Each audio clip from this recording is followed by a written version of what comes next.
me da se wo do afidie na ato Adom TV ya me no betu na montuo afa nkranhyensem a me de bra o da biara da no ho ene ni amede ba ne se wo hwem pani ni nkwada woni esua de woni eware woni edi dwuma bi a timopo ba ko pe na ya wo se woni bagye se mpo wo ya dwuma dene na nya katua pa ene gye nti na wo pe okwa wadie mu na okunu ana wo yire edowo a ene gye na wo pe se mpo ko asore na udi treni akwan so a woni gye wo ho nti ye nyina epe ne gye. When examined critically, life is a solemn journey. Eniji a wo pe na brabo a ye bo no eya kwantio na obia tu ne kwan ankrankre. You are alone on your journey and I'm also alone on my journey. We all are souls picking our lives through a complicated, deceptive and treacherous world. Baba ye bu no empo ye ankrankra ye so ye neoma ye tu kwan akwantu ye tu no ebi endede akwan ebi atro na beto ye ebi kwa de nsem beto ye so ebi emunchimuka ebi wa ha sebe asede nsu atọ asase so mna wo ye party unya nan agina faako ena ebi won so a ase wonam kwaye buka bim ya emwadoma ena ebo ntrene. Even those who are close to you become foreigners. Edu baby a woni e ben wono ase oyahoho edema na wo so yahoho edema. Everyone is involved in their own battles and race. Brabo ayebu no obi a etu America nko ena obi atokwa nko. Obi tokwa ba na ano. Obi de beba ne. Obi ochina. Entinyo obi dia so ne yehwe. We are alone with our own problems. Ye nyina ye wa ya deswa ne ya hawo. Nya okoda anu ono wona deswa ne hawo. De ono so pese oda anwo no wo so wo deswa no hawo. Obi ani ho abrabo ose ne komu ahen anu. We each have our unique set of abilities. Nemmom enioma ebekura wo eye adwene a obedwene eye atenka abekenya anu. Ejidi a obegye die ene mposo obeda na die na be kire se de obehunu obrabo ono afa. Each of us have been handed 7 barrels. Ankura nson. Baako eye awade. Baako eye adesua. Baako ye wosom. Baako ye emponkitahudi a ona manfo bedie. Baako ye apomodini. Say ankura nson ye say da bia bonikan, you have to fill the barrels of your life. And to fill these barrels, we make judgments. We reason. Your church and semu me ye we anaye. Me ye we anye. Me kan we ane sefata. Say your semu eyi nyoma ye na your semu aya adwene badwene ne atenka be kenya yen ebubra. Na eno so ne enamo a ye di boy di se media me ye nipa simasi. Media me hojo. Media makoduro. Media me nsuro biara. Media mo nyansa. Se media me yebote. Media me frade se subani abeda na die mren kreketen na be ma atfresa me me say. Na obeye ne sa wie no. Nya be frɛ ho se wo yo no. E na be kire se da ya ansam to a obeda suba bi adi. Se wo frɛ ho so wo nyansani a esem beto abepa nyansa akwan eyi nsem na no. Wo frɛ ho se me da kokuduru ni a asem ba na kitikiti na kyese wo pɛ. Nti din a de beto ho so no e na be kire onipa ene osuban. Na ya na me bisa me ho se suban na ma ya negie. Ana ade na ma nipa negie. Mi bisa we na obi yi masutire se ye wonioma aduasa enson. Empo aduasa num enye mra ya hyehye. Enye se Ghana mra na eba mra na ye wonioma aduason son a obetimi ade abubra na wabrabo awie peyo. Ebi na mpese na me no tu sana montuo ne se nya wo ye bia sempo o wade uko school o ye pani o ya kwada o ye pani mu bi o ba bia we eye nneoma a obetimi ediso na ma empo eneje adware da wo ye de dika no put spiritual things first. Nothing should be as important as your spiritual health. Mesusumu enioma ehia ona mane ye ne kane e wabrabom. Te say wo free baby na abae. E ka sunsum a ye sunsum papa ene ye sunsum fi. O se ma sunsum ensam ehia o. No sunsum a wo dan no. Ebi dan sakawa. Ebi dan sika. Ebi dan agapade. Ebi mpo de se be woni ma dan na wo sunsum asore. Ebi edan tro. Na medium futu no ma no se ma sunsum ennan ne obo wo no a ote wase. Ya wa brabo adechi ne adesan ohweso ma wo. Dan no na koto no na sore no na efe wapo e wo sunsum nyansa mu na akudie bi antimi antako. Seek understanding, wisdom, knowledge, truth. Dosu mienu. Se ade bia be bia no onya ntiase fa ade kro no ho. Na nyansa ene suahu no. E kasa ntiase a se be wo yoba warefo na be ma warefo a. Wo yire eda soronko na aso da soronko. Se be oni obi ye adwuma a oda soronko na aso da soronko. E se onya ntiase fa nipa ne su ho. Na tenka na hia asem ho. Eno na betimi nipa na bubra. You have to pick it to understand people, appreciate people's needs, their feelings, and their perspectives. And then you have the wisdom to deal with others. Do not engage in argument. Men, bida, and you're being conjectured yet. Waka, now can, Nanta San Juma, Mon Fadrin Crop, what the end of Yamisumi Dena, Yan Kambumu. Ni emfa adwen baako enya chinye efe ema abunfu abufu howe eboato da bia sempo bibi nye na abufu na yifre ho aye ba sa obefu na ade abeche na obobo nsam ho na abufu no tomu eyade na ade ma ho efe don't seek revenge mem pese obi ayi bibi na meso watimi meso meka no ana waka me meso meti no se suba na manage ma emon prepare sumdwe na prepare enkabum harmony. Now pursue honesty. Se bibi wo abedum neka etumreka di akire a enukradie. Pursue sincerity. Ma wasem emu no han ne nokure and pursue simplicity. Menya wabrabo hanchi se media mes dabi ma brabo obo no enye mre enye boko fantoboase bu bra na ti brabase enye heja na oyesa na wana enye enti enoma abema wani agye brabo mamfa woni awo no eye se ubese agya aniha ye fa na idleness me de me nya hwe me de me unemployed me na adwuma bi ye wana ka kire wo onyame de obewi ase no on prepare adwuma but okase kona koya adwuma na se fifisa abraba be wie peyo ese o dosu koko mu na peni abetimi aye na so abraba aso ani me kan se kodo ho badodo ye me kan se koyen kenten o ye no so ye me kan se koto nyum o ye no na ne abetimi aye bia wo kondo ayama wa negie no e na mesere se obeye na trafa ko emfa won san sha odamre famu entwedu aso enyam kakra we e na me de bre wo a o ya ne je bedwaro onyame Adom dom yen e wa Adom TV a wochina osofo ni tekotego mesa ba won fie mu ma be kan ho ya hye hu kran ma me nase na me nam panimfo obo ma chidom e wa Adom TV camera MC a na sound fo nyina ase na me na Priscilla me producer so ase woni onyame entina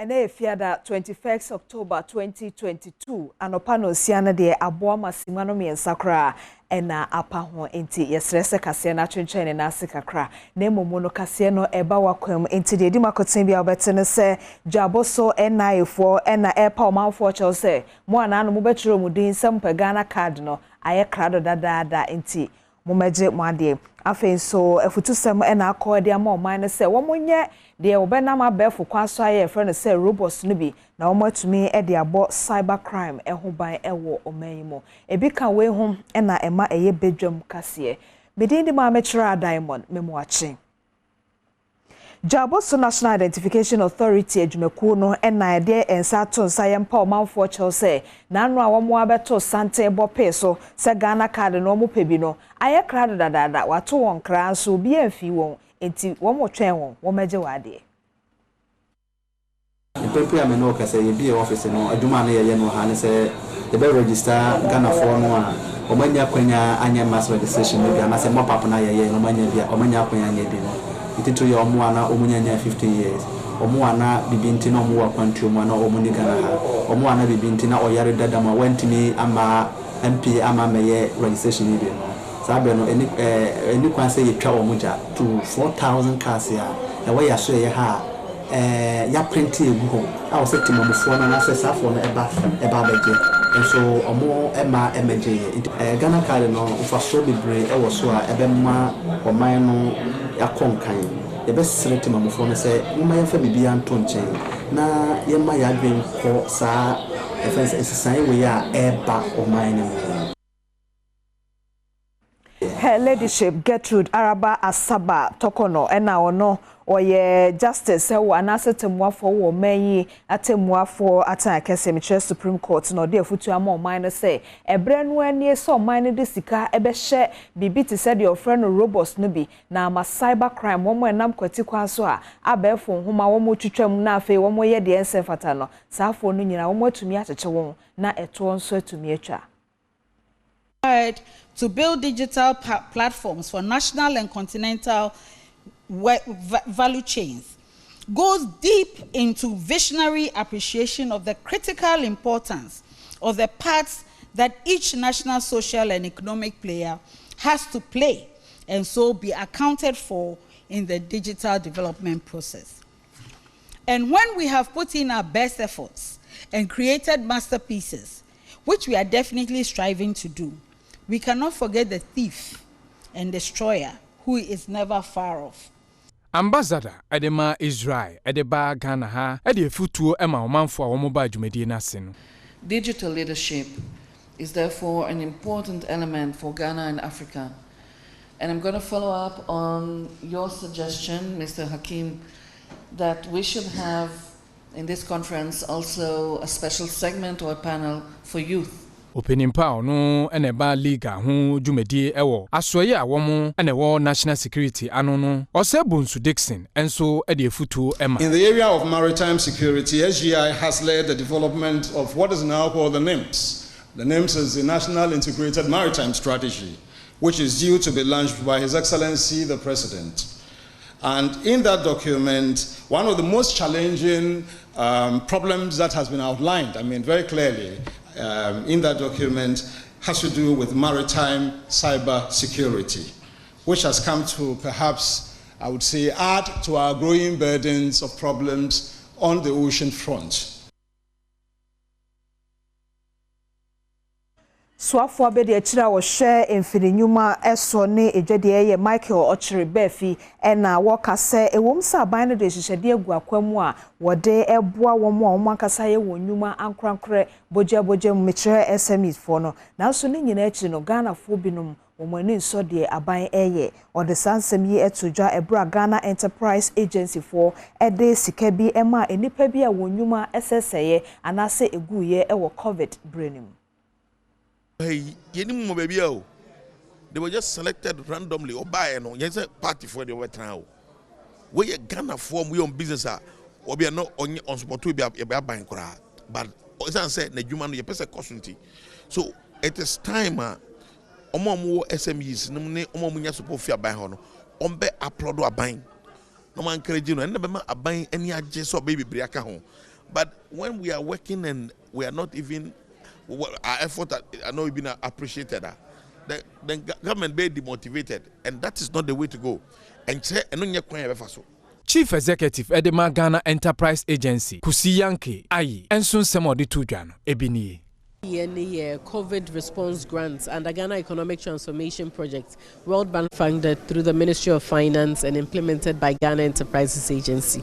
Under this component, the Ejumani say Yebe provided access to funding to small and medium enterprises. Space where I can and above 8 million Ghana cedis.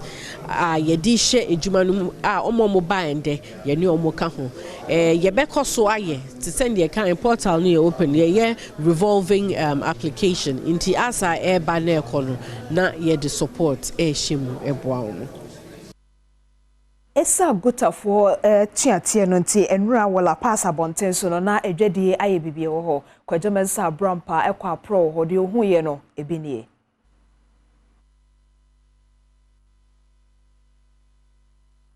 Nay, minimum by say a bala pass. A may no. Yaba to buy a stone, you know, I tutum. Ukoba beer, Ubia to stone, what I am, a dreadium coso, and your man Koye. Yet to me talk. Dear Busia, Abani Srana, Nana Kufa, any I buy, no. You would tree, Nana, so whatever my home be my what in the bread. Yeah, to home is to me. I say to store wine because never the costume, Tientiminto. Tiasawa, Bomode would be mine, a boy. When you concrete with beer, the Maya. It means someone you know. I'm person you just and say, now you're not crow for near the num crow. It's yeah, the say, if it or a ra, a copy Monday, young beer shop or beer and saga.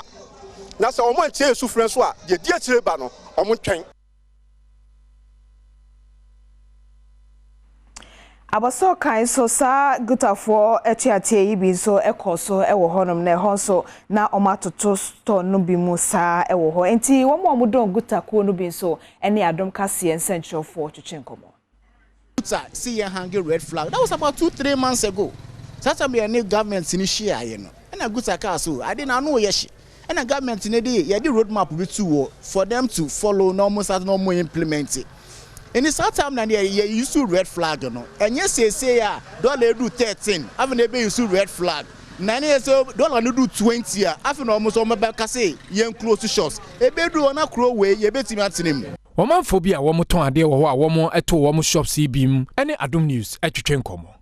Se ano ye ho nyina se anu musuo na de twonpe.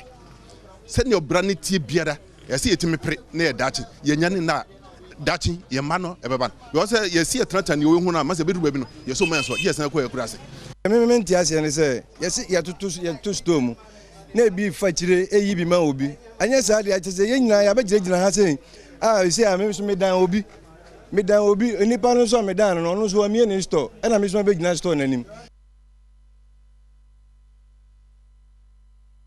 Womo so we ya senkafo womo kofa debedi efiri kwan so de bi ba krokese mu no womo kwa wo frɛ won se Charcoal Drivers Association no enso kyerɛ sɛ womo so atwentwen won dwumadi su kakra fi sɛ ade sen economy na mu ya na ye hye na womo de no kra de aposifo a etete won entina ma watwentwen won dwumadi so.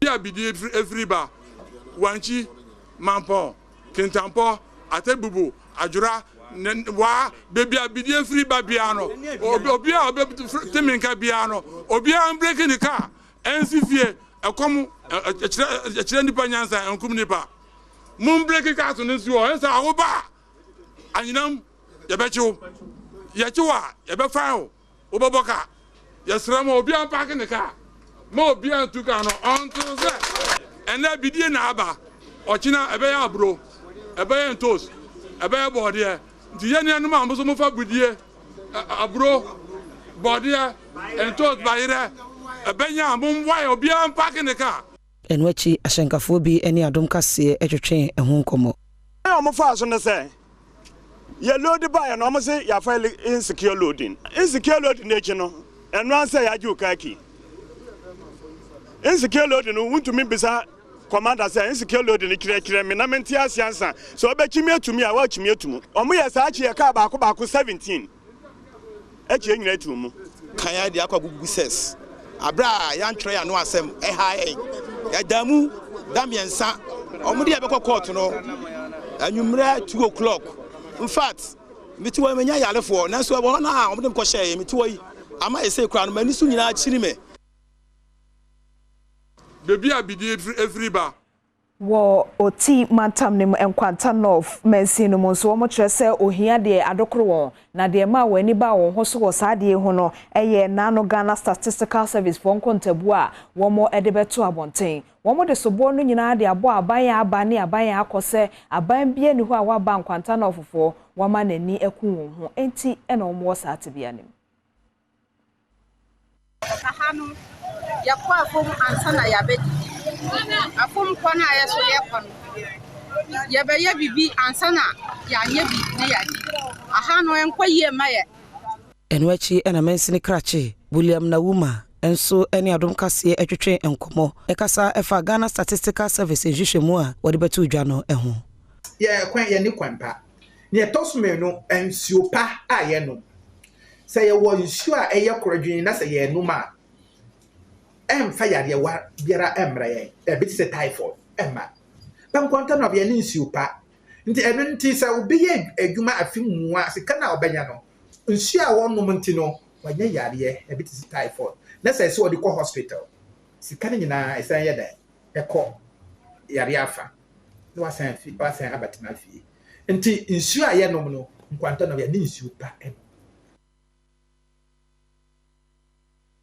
eno so na mede bedwam kase no esi na sample for jeni afia mankwa tamakro aye krado me ma hwefo nyina ache no na na afia mpamcho mo so me ma mwache yajoso me gidi se ohun ye de erade adom onso ja ye ho ye de twede amponyankopon asese wama adepache ye na ade ache enso ja Ghana Union of Traders Association guta for so say afedi obi on shops no na statement or release e benya to wase na yakenkan amamanfo atibi na bibia akokama ene so akwakọ efia da ide na boja ye ene ena yemnua be ma o mahene kwamena asante ne papa na otweda no so baso okumase nti kwan bia so no yewia ebekọ akoka ho okumase na yatoto bibia ma bibia aye kama dollar no so de kwa na ekọ ne enim se bia afi no bekọ awie ne bedru 15 but no asata nwumre no na and I'm 14 ho baby nti anwe ya bosome ne nso kra se bibi fufuro bia ensi ensenkyere ni bia ensi emfiri mpanimfo ho de a na ne baby a atifiri na ekọ no em se ne break apai nti asem kese pa afia boko de nyame adom na ayi se bosome nyanwu yeso ase no fo no ho asem no moja aka wa se ye guso de te ya che nipa na empesa umbetie ase mu ye screening 3 days bina aha koso pa ba na mo screening ama no fo na sa no for the sense o aye o de no omo ba ha aye o de no so wanye nti aye o sa yenye aso de no se ko jino na omumiemi ame no fo sa de yes o mi ene afi de okay esa o ko check ene na so yare aka ko so bi a check yare bi ho no de anya me de ha me fango ene se ga wo ka o yira ma no bi nyina wo se me gina ho no mo ginti ene me ni ene se we so bi gina ho no mo ya ma ese obi akoye ene me yimi busu nwi pa na yekurukura me no fumu za na wo de wo flat we de yekura na de esu kra yekura na wo flat ese o mu check me hu I was that situation me hu well emema no de no wo form enti se wo hu a ene de no say some things are reserved for some people how they say well percentage ne de esusu mu betima mo ma ye but ye de kakra de oh but minim be me bi owo northern region wanya bi a yakotwa nti ne no fo ne yakotwa ubebu sa asa na bemba ne no fo no we ba na badu ahyem owo ho sesi e so yo chechire ni nti e wo ho e man teach you de ehia pa obabia ba ye ntante se mo se me man nko check ase man ne eje o mo so e man na do so nti na ani wo ho no ba me man ya na e kakra bi nti se bi a ye yi me de nyama da bi yi me ma 5 chese 10 kura wan hwe a na twen na ba se u benye emma oso de ni nyama chese wo twen ne ba ansa emma ne di emma de se maso de ya ba emma se me maso de no na de hia so no say from 40 going no so no mammogram no e wo so okoye from 40 de eno no sa after ye miamia wa ye no udu 40 ho kode a e so okone no de okoye na bosumi we no percentage wo so ya te so nti take advantage ne okoye na screening no so bebre ye ni free bebre e wo mu se wo fi a wa ye o de but wo ho so na wa sheda ma professionals nso a check the amount o menstruate 2 weeks later no wa check enye wo menstruation mu ho na wo be check But after 2 weeks menstruation no na one kasa once what check it. Into opportunity October I think month you say no I should that walking into any hospital one more any be no be a check Dr. Tamaklu no kre na on me catch my fans ye biaro kokonsa iti mere wafo nyina so mso ko hwe so mso ye ma na afia me say from 40 a hawk no by me say I want na me too sure but after menopause ho no I want the minimum ho no but from 40 the kokko check it yeah I can myself but this one am super so check it oh betimi a check it quite so when you na wo person check it right the catch mambo so no ko check as am about am agi aboso o de na am so by you can't hear wunti you ma me hwe se abadu betimi the statement na to so a na yen kan kakra ma manfo enhu we efrigutafo ho na alpha shaban ono na nensa ehye saa letter ya so suspension of closure of shops na also following our strike action on Wednesday 19th October 2022 the king of the gas state ni Taki Teiko Churu II invited leadership of our association to brief him about our concerns. Pamcho unse isusentia mizumu tina reading it tekemwa na wati ase. After carefully listening to the concerns, he saw reasons with us and promised to intervene and take the matter to the appropriate authorities for urgent solution.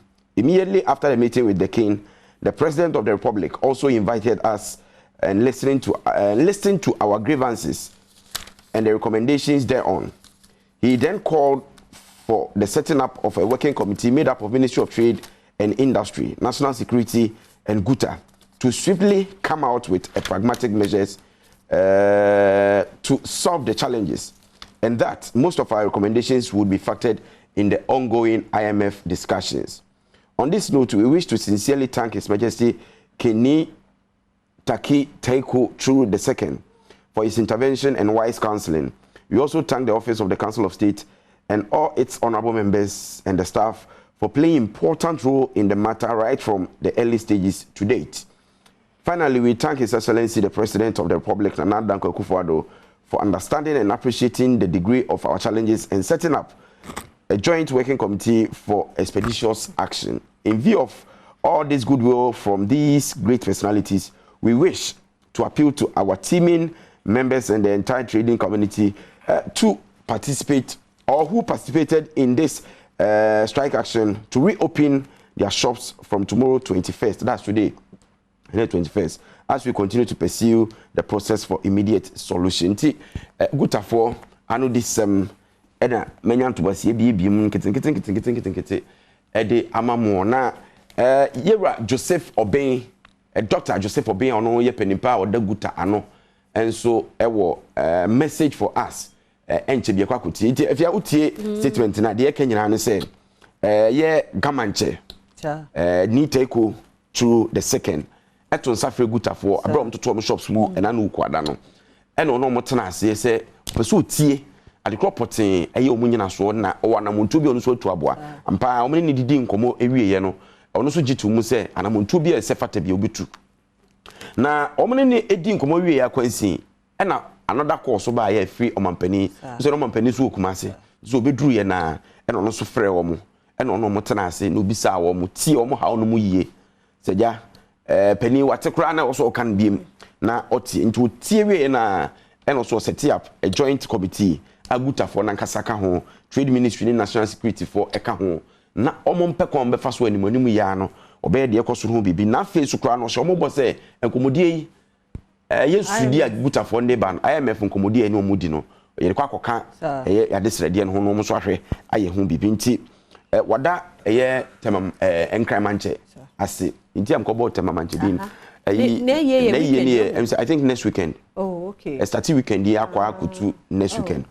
Iti gamanche omoda nase no omoda Council of State for say omno mu no madi nkita ho fresh ase ni nyina no madam panin so ase se wati no mo hwɛ ni mu se enkomodie no ebeso abapa nemom ene almost sre dwadini bia se bia auto shop mu ko akurase se okodwodwo ho a sabra na omse bra bia shop no na bibia enko kama na abra no mo tutum no so no na de ni gina 11 point something getting to 12 ene ye mu bia do 14 say so masem ebe ko say ya Diamond de o mu no guta penny no ona da wachi no ona da machi no anti yentie nensem no o kan ye no bi We had the opportunity to meet with the overlord of Gun State, the Gamanche himself, and he has promised to take our concerns and grievances to the authorities. Thereafter, we had the opportunity also to meet with the president. He has also given all the assurances that he shares our concerns and that the plight that we are in, he is even much aware of it, and that they are doing everything that they should do to stabilize the economy. He says he's even worried that we have even closed our shops to aggravate the situation. The dollar has not stabilized, it's still going up. And it's scary. Even as I'm speaking, it's very scary. Let's go and open our shops so that we can trade, sell our goods, and take care of our children. Please, whilst doing this, be mindful that you have to benchmark your pricing with the flying dollar. Otherwise, you lose off your capital. You have to benchmark, you take your time and look at the rate it is going in, and always revise your prices according to the rate of change. Otherwise, you are going to lose all your capital. It is scary. Please, don't just trade. Be wise. Be wise. And do your calculations well.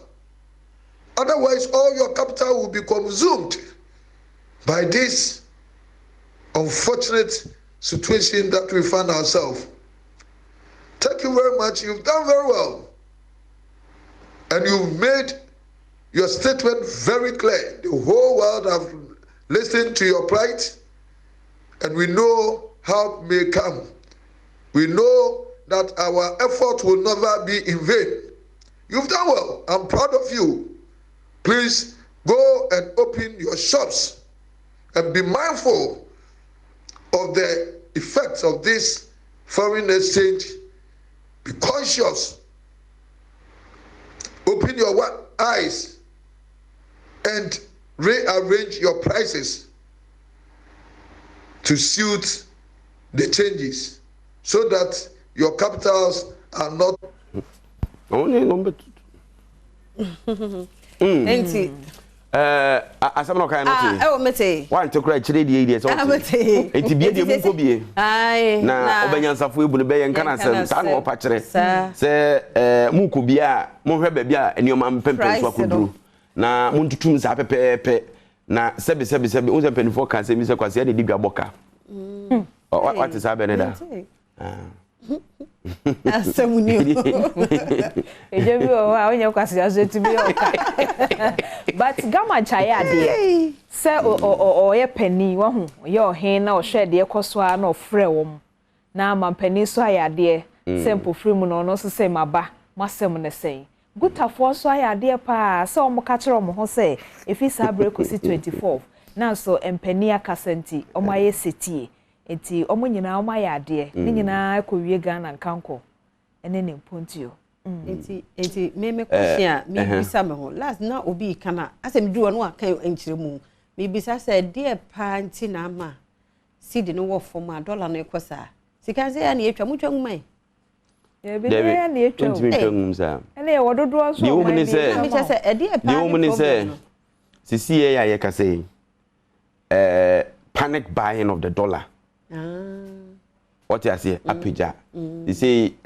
treasury bill enye attractive uko to treasury bill la bia odi sika no eko akoma eye bank na odi ato ho na sika wo system no ne dachi bi abo ho ama no ene ensi ho ne yeketo bi amanfo hu dollar no se enumum eye profitable venture a odi sika se ne ye fa ne se enanu usika ya odi ma me ko se san yi so hu se na eda hotel now anka na me na sa pepepepe it will be all more they say we see this eda ho because say now your friend say 10,000 asset bia some days ago and 10 no and bia ultimate to bia 10,000 as 1,000 now ultimate to $1,000 no and 10,000 ultimate fan $2,000 I just would become and say that time not $1,000 and they won yam for so e be say 3,000 bia area so what you say me bisa way because Ghana forward one wa gusu ebisa say adenti ene yesikai still enye but say the watch mu am so me de bi ka ho ene say yen aye cedi na akra na appreciate say bibia woto bi aye dollar bibia and contractor bi e kan asem bi ene nyina ka ho nti na aye dollar no because ono e kwa akoyi enioma na se niema na wo kwa akoyi no eye dollar ene ye de charge no ono so ba ha no man e kwa be na obeye nti ade na mpanifo ase yeye sika ye ni nye ho na mum obi de ne yeye ni je ho ene mum ye nya ne nyine dollar na sanka mpanifo a yesu say dollarization of economy ninti no ma hotels restaurants ne other institutions en charge yes ma ye en charge dollars no okọ airport so a dollar ne dey work ade dey amount bia nti yakasa edi ho for and I read something on the page of you say internet near of kakranka me read here honorable Kennedy Osenyako achimo da ma shebedwani oni achimo anu ya chim so aduro ma shebedwani and okan bia I think one economist bia mention but ya adwen she down course so say your neighbors no ebi so start $1 free ha mo hwe eno so ya de a wo se ye ni ekoso a che se Bank of Ghana minim se saniem omo nya awe unse your banks bebre wo krom ha no mo a omo international banks what you say especially banks bi me bobi din ebi no mo enti wo Nigeria no mo ne ade and nipa no okọ sa country ho na opeso withdraw dollar no onya because omo branch ho no ti ba ha and bi nipa no be ba ha no say yen so no ye kind of business ayeye no obi a ba bi otie bi opeso sa ho nkwan enti oba ha no ne nipa no bete for no nkwan dollars no sa ka sen kro be yama no de akọ so account no meka ne say utimi access e wo ba bia bank no branch obi ade so other countries emu nationals and so etrupu ba kroma sisi any one thing and afei nene nansa ye ne one guy bia all black market edi nkomo big agenda so that's when penifo nti so apart from economy nankasa na mo ana mo kan say fundamentals ni weaker currency no be expose no apart from say economy nankasa niema arere na che niema aisi achechia ai say yehu boto ano fa kura nhyem no yes banks nankasa nanum tom msa bochi munya dollar no we o say openi na me de ka me kofa dollar we banks nankasa no dollars na Bank of Ghana de ma omo say amanfo ye gadifo no ni ade bepe bi ombenya bi no ye dis ka na ma omo na no omo so de ko na omo so afra bu chief no bia mo because bank na rate Bank of Ghana say on fa man kofo no onya mfa so bia wo so ba ekodi abochi ho de a o de kakra beto so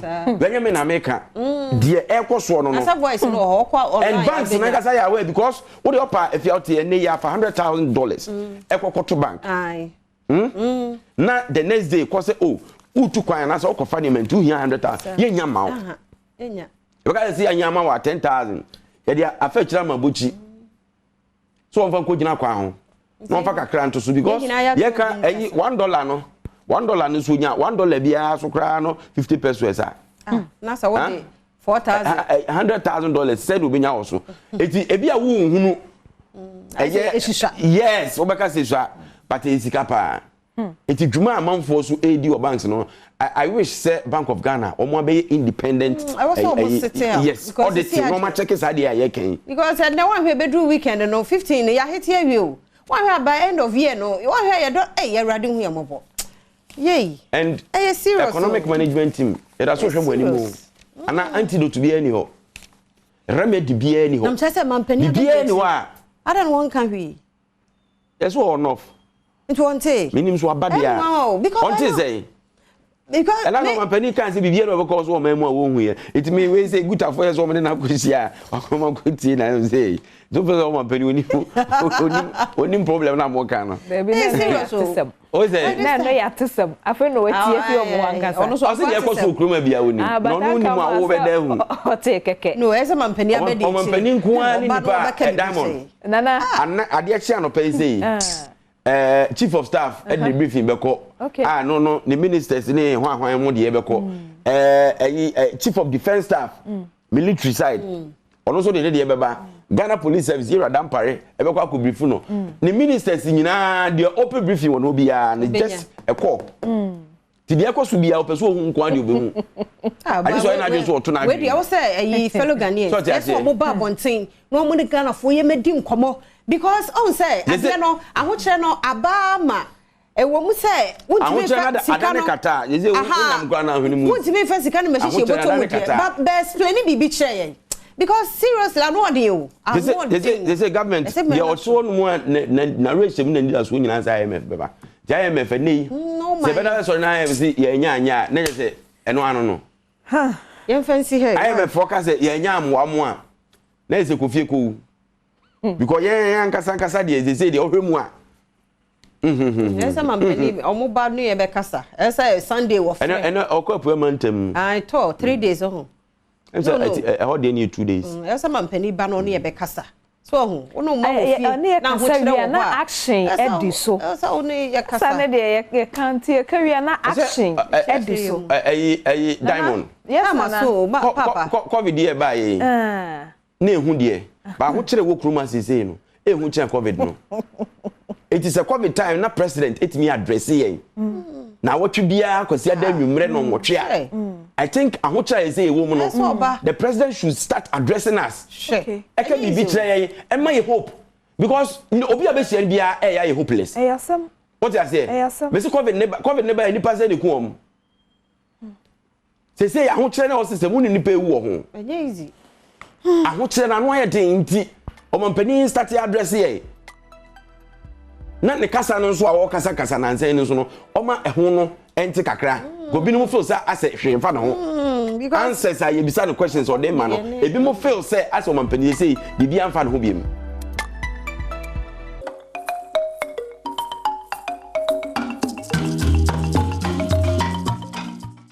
Right, yemo akwaba yento aso agudi nsemwe.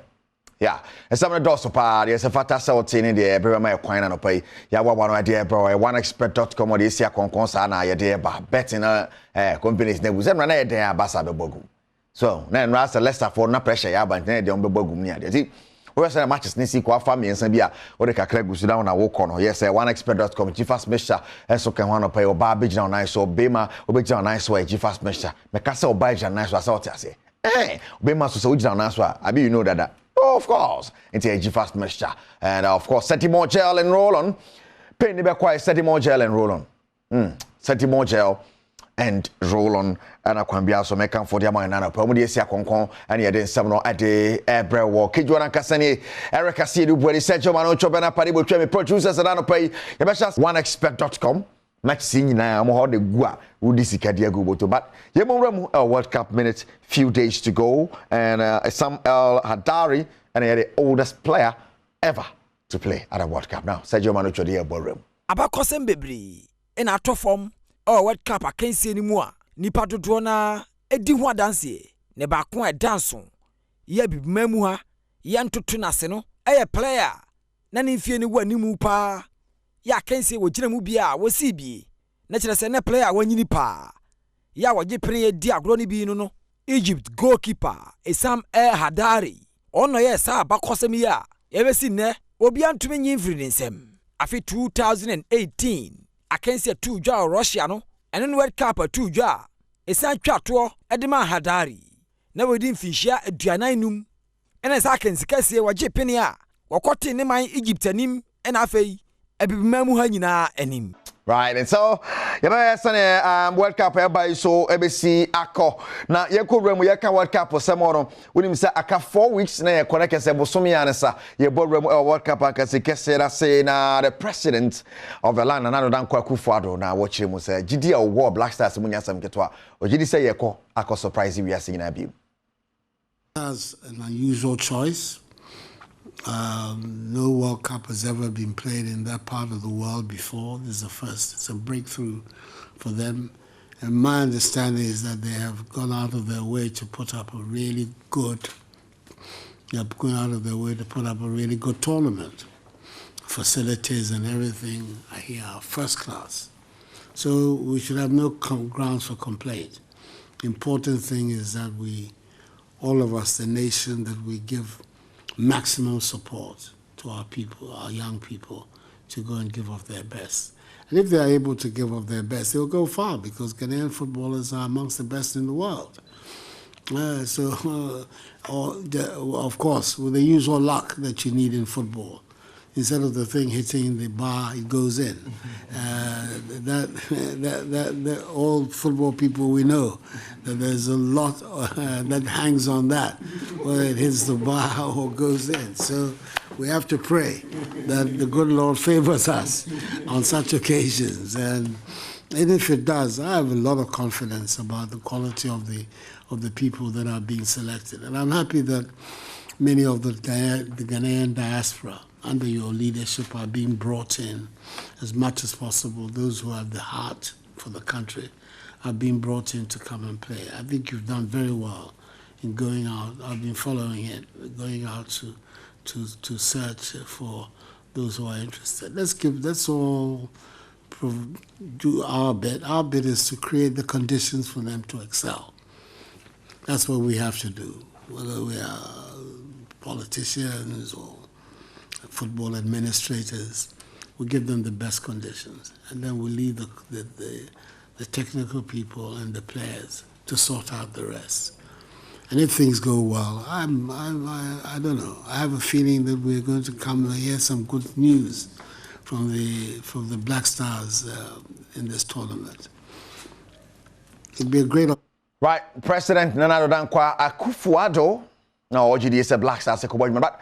And some, the two the president of the Ghana Football Association, Raketo Kreku, and then the ESCO members, and of course the sports minister, Kobora, the president, Akachi. At the new Puma JC, the World Cup, no coach, and it's a Ghana, World Cup. So, Utukwa, Okrefi, Tomoko president, Senche, 2 years to Pimu will be my so a bit more bojuma, na Nyasam Ketwakre, Mungo Muhen also the Akoi.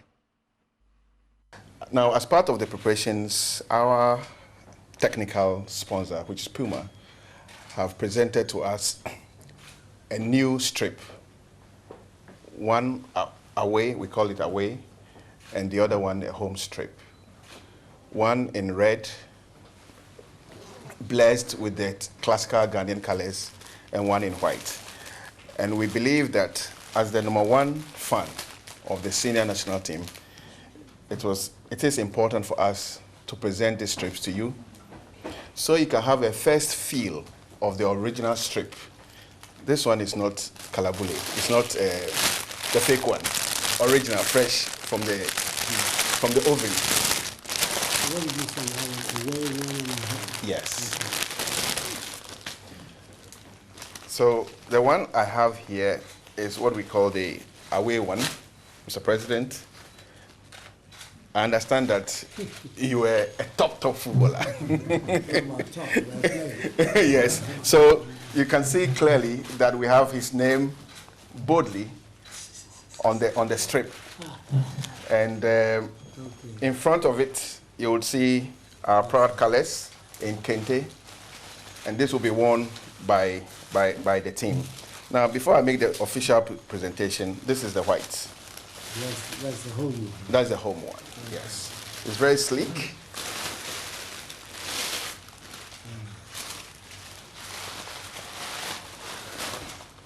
So, with your permission, let Let me do the formal Thank you very much. presentation to our. And turn the back. I will turn the back. Right, President of Ghana Football Association, President for me, and Asian Bako, the annual Dinchen Bako. Yes, set to say plain rice and a rice balls. And I say Mutu, Zabako, Isumuni, Akamwa, and Bako. I say that is the difference. Bako, President of the Ghana Football Association, Bako, President of Ghana. Bako, Mene Bako. Yeah, Bako, Mene Bako, there. I guess it. And we said in some way, see it up. China, so I'm G-Fast Mesha, I can want to penny in some idea about Bema, China Niso. China is pressure okrum. Now, Uluzu Hadia, no. China Niso, a G-Fast Mesha. I'm okay, want to penny in some way about Bass, so now so Yashiano, and you see a G-Fast Mesha. I come for the amount. And I don't pay now. You feel near Kupimo, I want some food from now. I should look at a Canada Macras of for Makachi. And I have a new coach is Lafko Matic.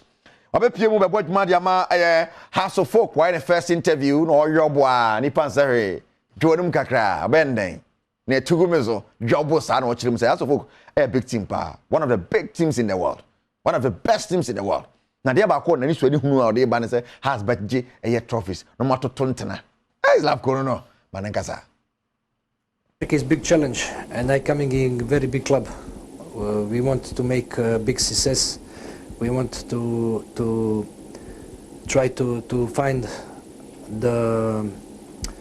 the way to play good football and to have opportunity to give chance to younger players. Also, we want to take the trophies. And as I say, Africa is a big challenge. I come in a very big club. For me, from today is the best club in the world. We must work hard. We must have teamwork. We must work smart, and we must respect each other. They know also in which club they represent. And a big club, big expectations. From me, they can expect one professionalism, one dedicated work, discipline of my team, because I like to say how big is one club. You can see on the pitch how looking the team. I believe in these guys. I believe in this. I believe in these guys. There's a new coach, you know, Oji Boys Needy. Yeah, Oji Boys Needy. And yes, more. See, that's the new coach of basketball. Just India Fatano. As for Jason, a bonnet party, say, I bought a nice pa, you know. But Baba, Korokoso Cacheno, Korokonia Brepao, Omonia Bre. Sedimo gel and roll on. Kotoko for Echo Belize. I'm on the Sedimo gel and roll on. Cause I'm not every pain be a pain that me a few wako. Every pain. Sedimo gel and roll on the patrol. What cap time ni mu anokotoko.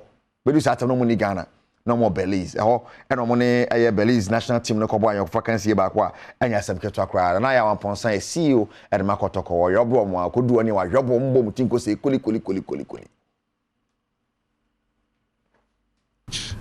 For us, it's more about cultural exchange, business exchange, and then to collaborate more on various aspects and sectors of the economy and the country to see how best together we can develop Ghana and Belize through collaborative efforts. These games, you cannot underestimate or even quantify the enormous benefit it brings to both countries and entities, because through sports we promote tourism, we promote international relations, and also development, especially of kids. I am very particular about up-and-coming kids, how we take them off the streets through sports.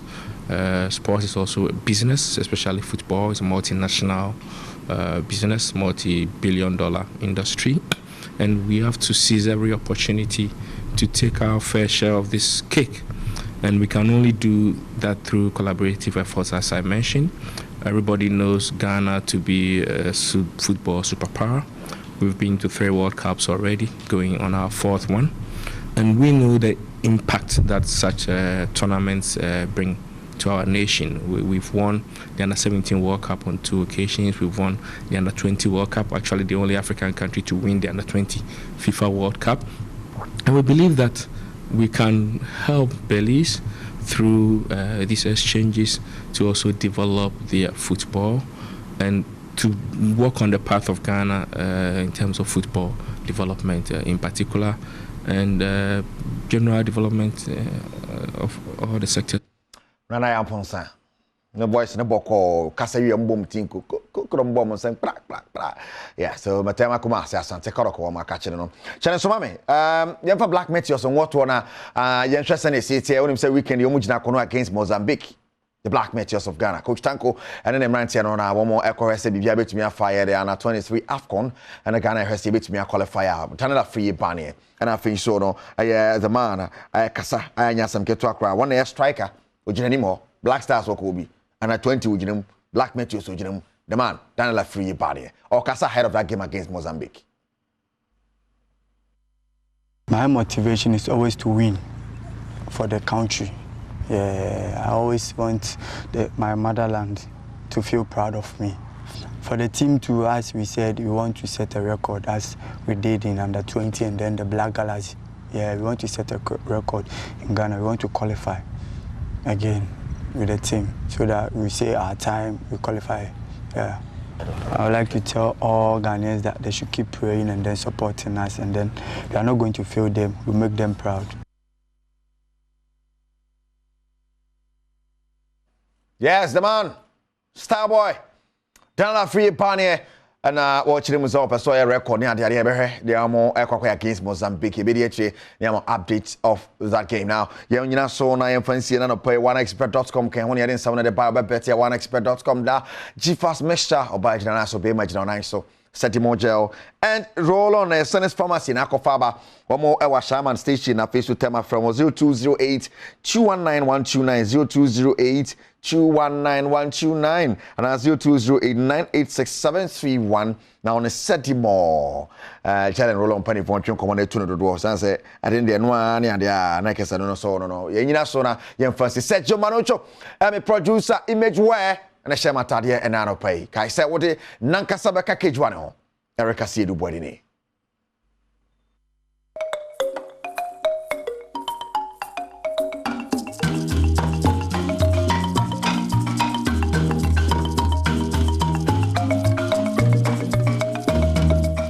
A Watered Garden Church, Dansuman Branch, and a Pastor Mrs. Emilia Bat Williams, and so head of women's ministry. Watered Garden, one more ha. Yameya Duma Jesus Festival Praise 2022. Basso dente. Patome Mumakwaba. Na bibia bokodi. Ya de nyamia se asa na movem no ya forms of my media. Asa ovem no ya form bibia you okay there. Bibia you okay nyaminti. Me hwe jene da usim no so bibia da form boko. Sa ma fa party also for na ye wi amaba women ministry leader ho no so the FM Jesus Festival 2022. Esa obanka abrem share TV nanka. Na say ayefe. Eye program be na basu. Pajadasi and Jesus Festival I say Yesu afashe. We say Christmas na koye I say we are for Bonibe say it has been highly commercialized. Nti say no yen Christo for per se yankasa ye bo ehusi wo Yesu din na ye hye ni monyam nti eno anti na ye de Jesus Festival aba na dwumede bia ya ye no afidun 10 years ni. Yes, until this is the 10th one until when you can say pa ya so far until also bia eno kranti ni abaha no pa han for my bed ya fa afibia momra ne model no ha because we nipa kra ya sometimes we hian say ya hoahoa unhu ti say awurade no obo ni wiase abo ye na ye de daba ku bi si ho ne atontom no a so na ni beje o hian usika o se beto nyum ne tontom no eno ano no ma memra sofo ma me ho no so sofo ba so eho enti why ye kendini da meya no wo Watered Garden anwedie edie na wo ka kire ma se Jesus Festival won for ho enhyemne da ye da be pa apote da nankasa de ehyasie efri memene da we ya ebe echina next week na ochina 22nd na ehyasie yo ochina start 22nd ye be wie 1st November. Program lineup there so for Saturday ebe my lineup no na ma memra so for Saturday o ma lineup no na fe me samra ho bio so for any me hwe say na mka say a day program. Patch that be a celebration to say festival so there. I will say days in the door so kakra. Anti Jumedi no nyambo chana we are having what we call breakfast with Jesus. Unse Yesu oba no he fed so many people. He was there for the poor. Anti nyambo chana no watered garden so dance man ran about. Yes, you be ambra ni entun sandi di ni bompa ma ni shenko. Unse ye papa so or a prophet. Anti Obeshenkom, a prophet Prince Manasseh Achu, the general overseer of Watered Garden Church. Prince in the entire Manasseh Achu. New York 9 a.m. We call it breakfast with Jesus. But Sunday, traditional breakfast. But with the OPBA, me sure say it my physical food. Yes, physical food. But Bible median so because team near that I may know him. Philippians 3:10. Ye never see who Yesu ye. Near to me soon ye. Inti Sunday near about 2 services. Monday anopa 10 a.m. Na Tuesday kosi Friday no be 6 p.m. Patro yesum. Nyum woman na. Nyum wom but nyum jumedie na nkasa de Saturday 29th October. 4 p.m. Martin de Porres school ho. Your friend no Glory Outdoor. Unse Yesu ye bo risi onimu ye be etonyum ye be bompa ye be die husi enti anyum tofo ekukudam bebre beba. Ohima Mercy Koda. New Kaine. Wow. Yes, there are a lot of surprise artists on the bill. Also, Ba will be coming to Sisi Chum Eba. Louis McLean. Eba. We have even Watered Garden, Ever Flourishing Choir. It's one of the best choirs you can ever have in any church. They are representing. Ntunia omba ye dia wetu kwan.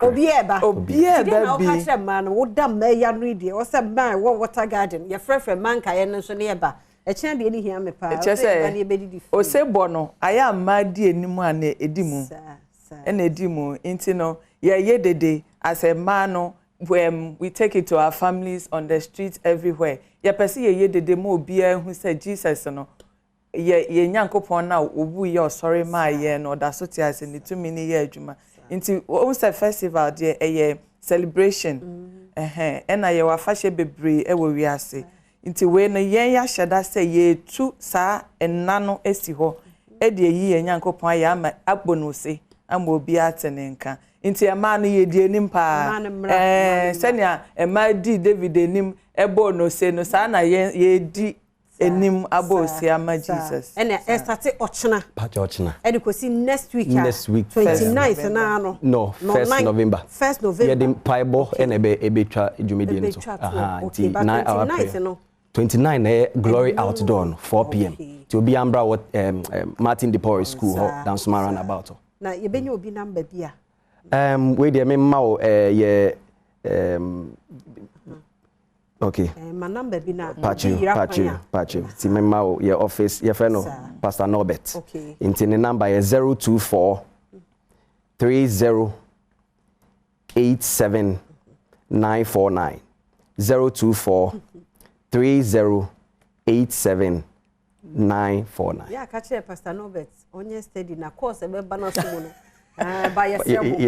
Me just you onye ho na okopa afia number na okopa do we the program no say bia wo ba ho na yira kwan a that is what friend Pastor Norbert na fe wa boa o te dey stem adaroma me fan community ha okay last word ma me free so for ba ho yo nyame kan say one ma program bi na chese wa ye ho papa Jesus Festival one ma Jesus Festival 2022 a wa ye ho esanse so hwe asofo a omo be preachi seasoned men of God they be preach a bit to say Dr. Wilfred Atta a bit to say Reverend JFK Mensah a bit to say yankasa ya papa Reverend Prophet Prince Achuma Nase wa wunnim ni bia wunnim say he's one of the tried and tested men of God who speak the truth into no wa ma wa ye ho you miss so much word ministration, song ministration,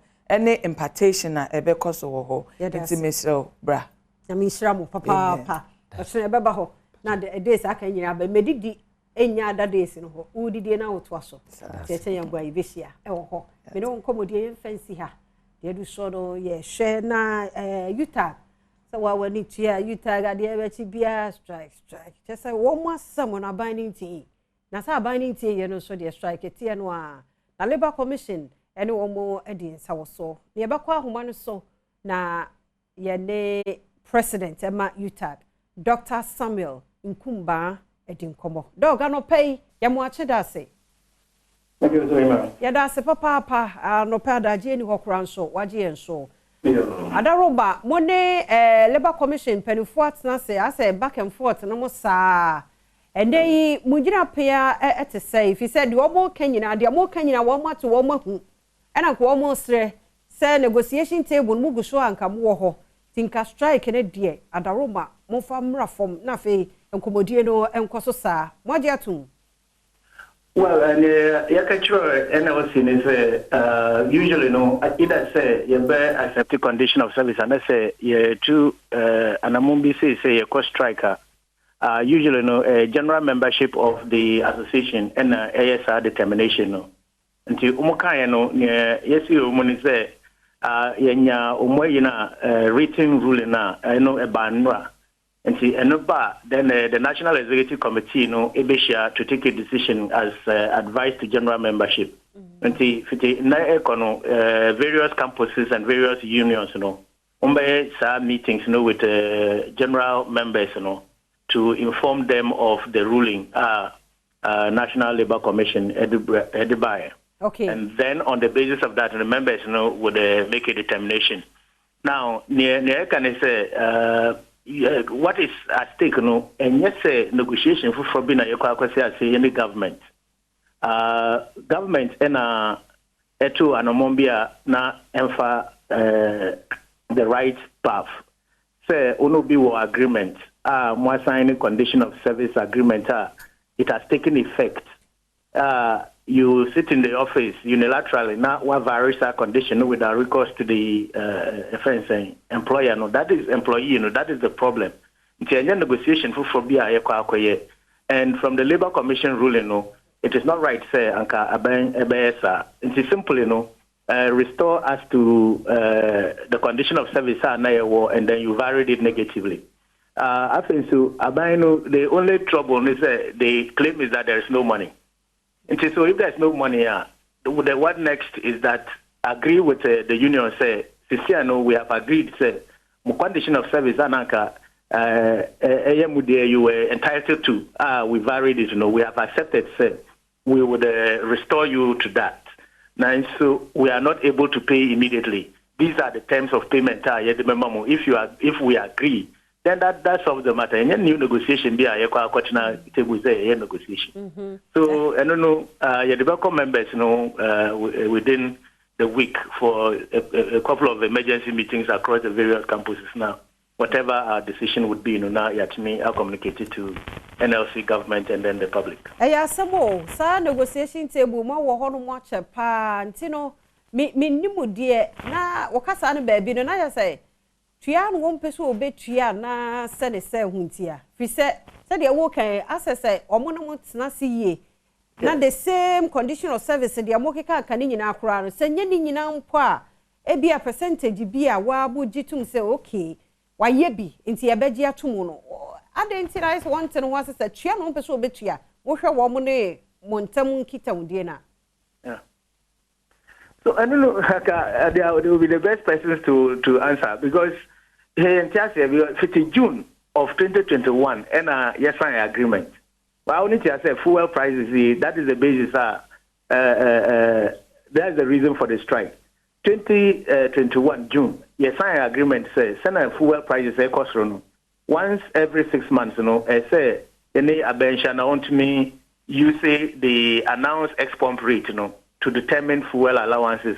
And determine off-campus allowance, any vehicle maintenance allowance.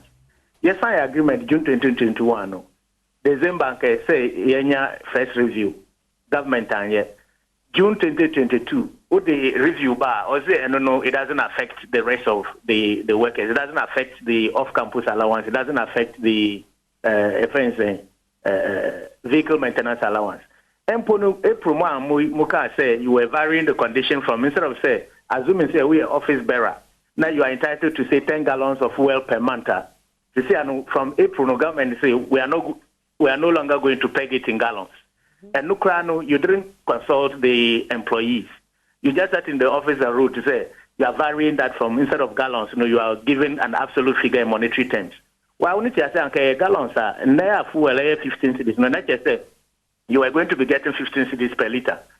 But who would determine in terms of absolute amount? Not just say 100 Ghana cedis and then one.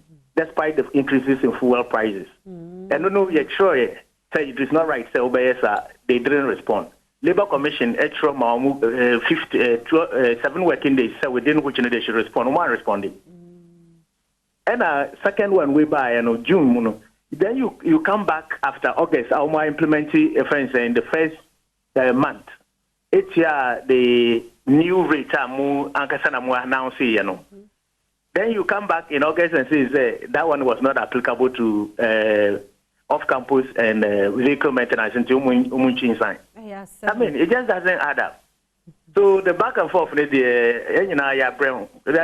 it's kind of, we don't know. It is for government to determine what to do. Yeah, 70 and I say one more statement. I want to be members and no man young to man still striking and one evening.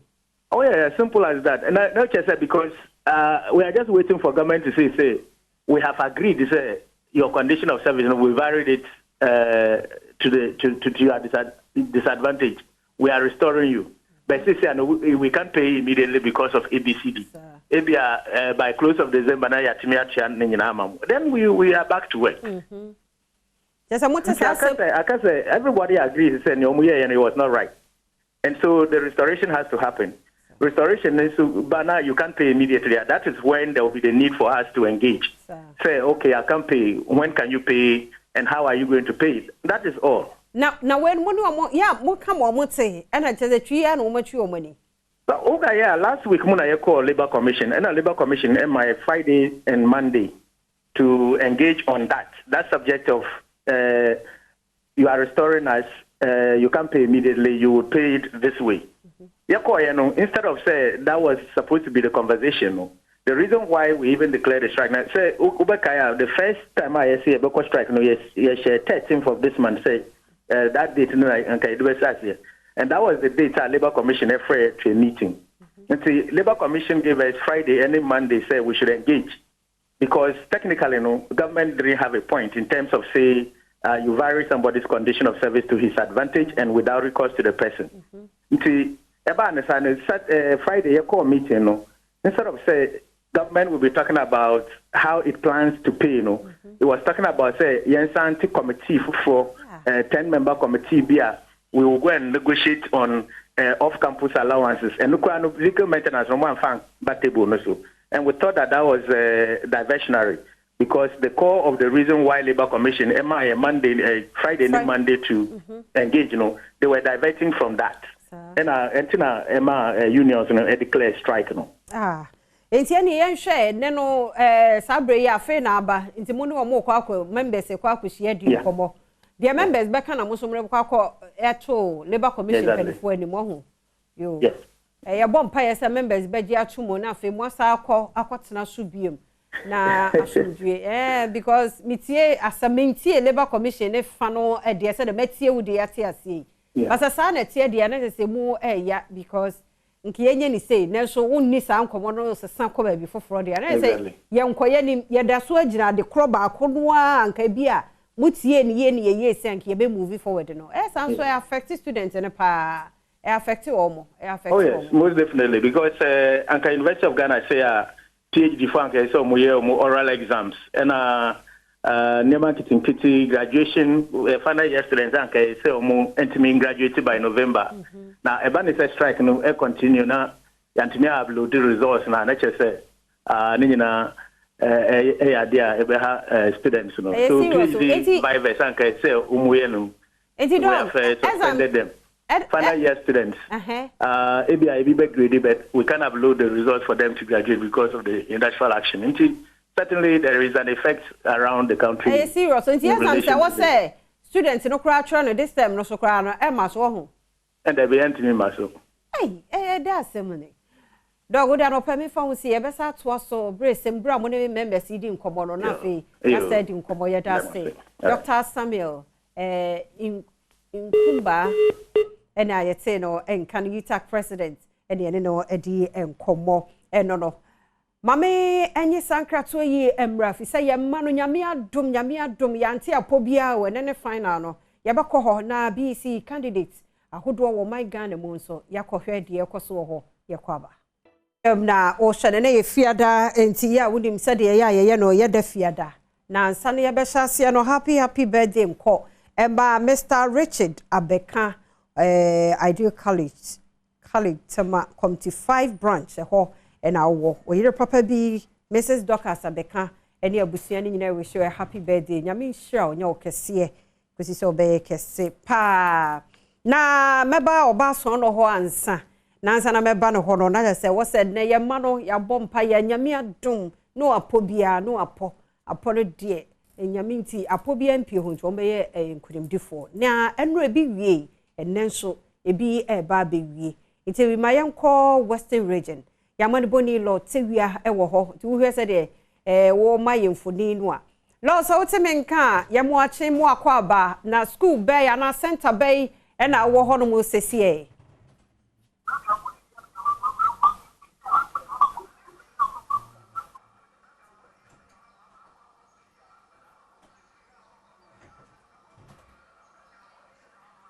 Yeah, hello. If I'm on Quatamanco, Yasomo, or Izema Secondary Technical School. Aha, you're one of the centers, or BC exams on Oracle. Now, Nuka say you were assembly holder, Mafano, Wutuna, Watcher exams. So, Esha Hanma, a Hanma, empty Ankasanka, Sentinel Day, Mafano, and then obey one last paper, or your French. Now, and cry yards in a day, paper and answer exams. We best start in bed 9 o'clock. Into Minuka said, Ubianpo on Bahana, Wutuna, Wabetro, Pepano. Now, Motibi and they say, Epco, rural district now. Most of the students and also candidates one show French. Need the means ended than a dotuna, wotumna, we one exams are wotumna, work on if into your heart, they actually answer more friend beb and also the survive and I say, Ubia or suffer today and Indian commander, thank you, need to come here day. Or exams now watch on so far no, or to them, but at the moment, no, Ubia and you have you between the Indian commo. Nemum, you were Ezema Secondary Technical School, or one of the centers are. Or I'm from Narukono, or BC last paper no Wabetro Heidi. A dynamo no money, dear, now bontin so be a crane, you know. There's a friend in the Omufanya for your own. Imported them pepper penna, or what's a paper no, and after the exam starts, or 9 o'clock. Into the moment, I will bear 7:30 and 7:40 no. Ubiara in bed or Betro exams no. Yada se papa ya mani boni lo tewia na yete no enka no na enran so said ye birmo ewie wo modie no yenko na yenko hwe bi mra na ye ba ebeto aso. As usual, we feel comfortable.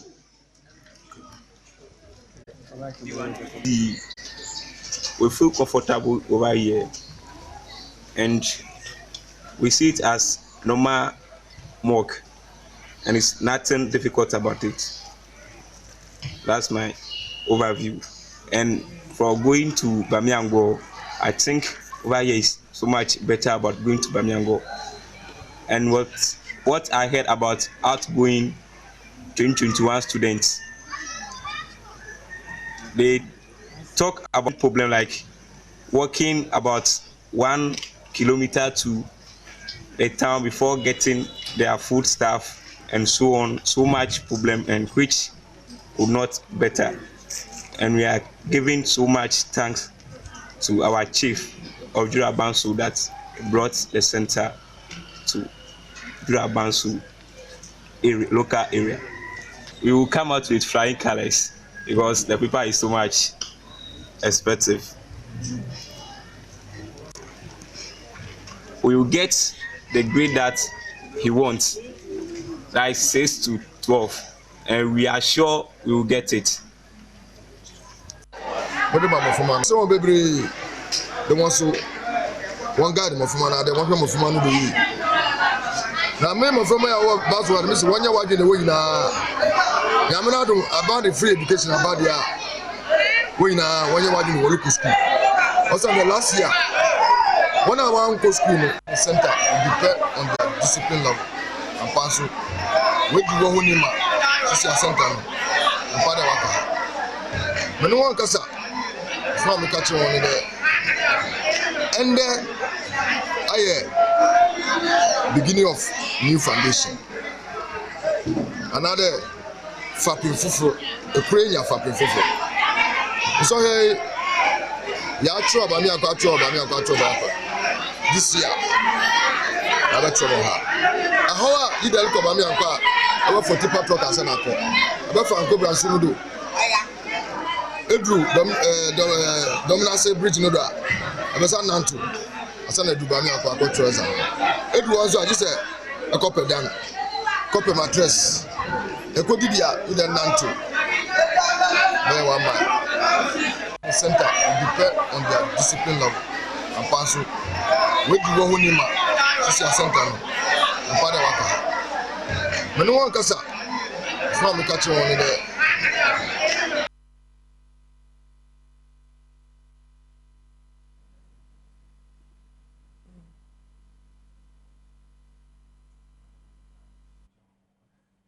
Inti we any takrade for mu bi enura na yekotie ye no na yebekọ Augustine Bua ho nso still ye western by hono ye western north yebekọ honom na nsana no happy birthday panko Emma Bishop Joseph Nyako Entry Action Church sorry na owomu so fupani anopai Adom TV Badwam crew no wish you a happy birthday nyame hira nyo kese kuti so obeye kese pa na ngosra no nye ndobo na fadom yembi yada say Roland Akosa happy birthday nko emfa mawo ono so board member wo multimedia ha enti ora Roland Akosa happy birthday team ni na ya wish you a happy birthday nyame hira nyame nyo kese kuti so obeye kese akoma so ebisade na radem nye nimresemu emfa emawo na fe Madam Frida ousu ewo ajirenga no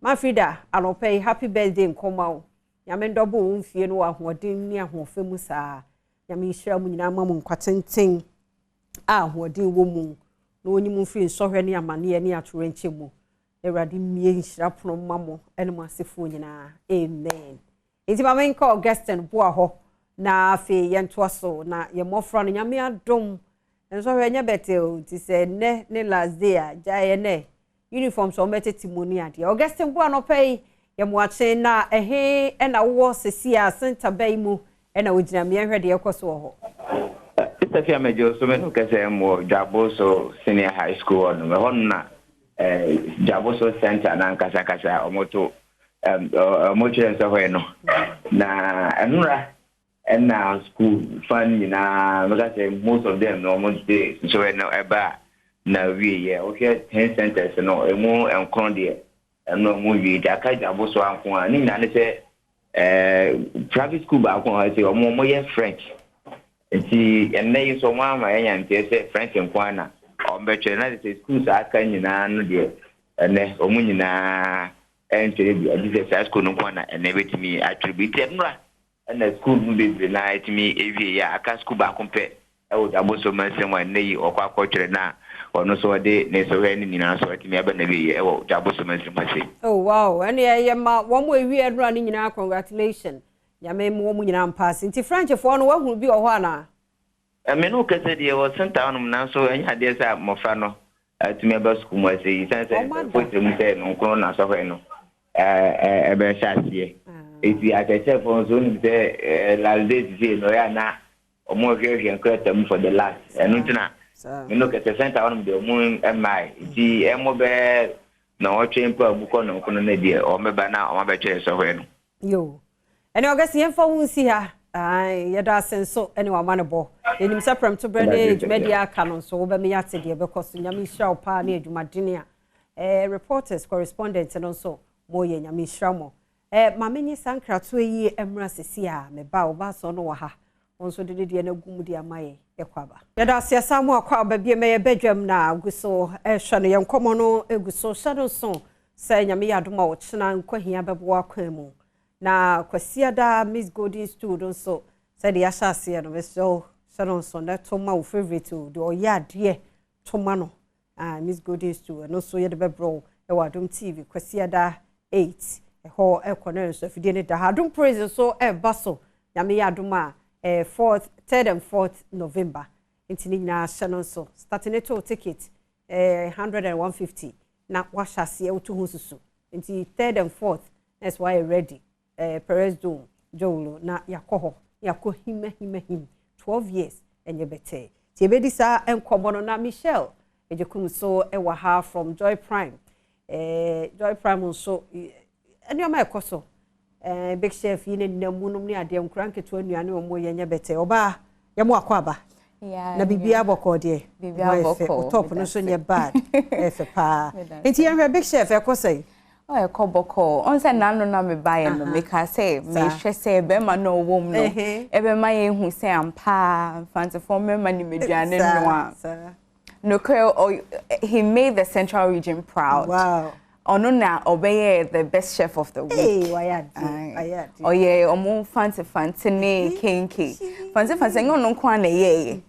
Nan so to me beating man the best taste until ya dear pa and na omo mu free Volta region and so omo my nnuanya hodo ma ye hu say ha me kana me nim say Volta for ne will be to same pihone ya peprensa minim that so ye ni na so mo my variety ye hu nnuane ahodo a okọ Volta omudi nti na what you way ye free be the fortune challenge your mouth fortune rice then I'll be to media aside the normal rice and stew ne jollof na you know what else can you do with fortune rice some time ago ye Indomie challenge and na omo my that's very surprised.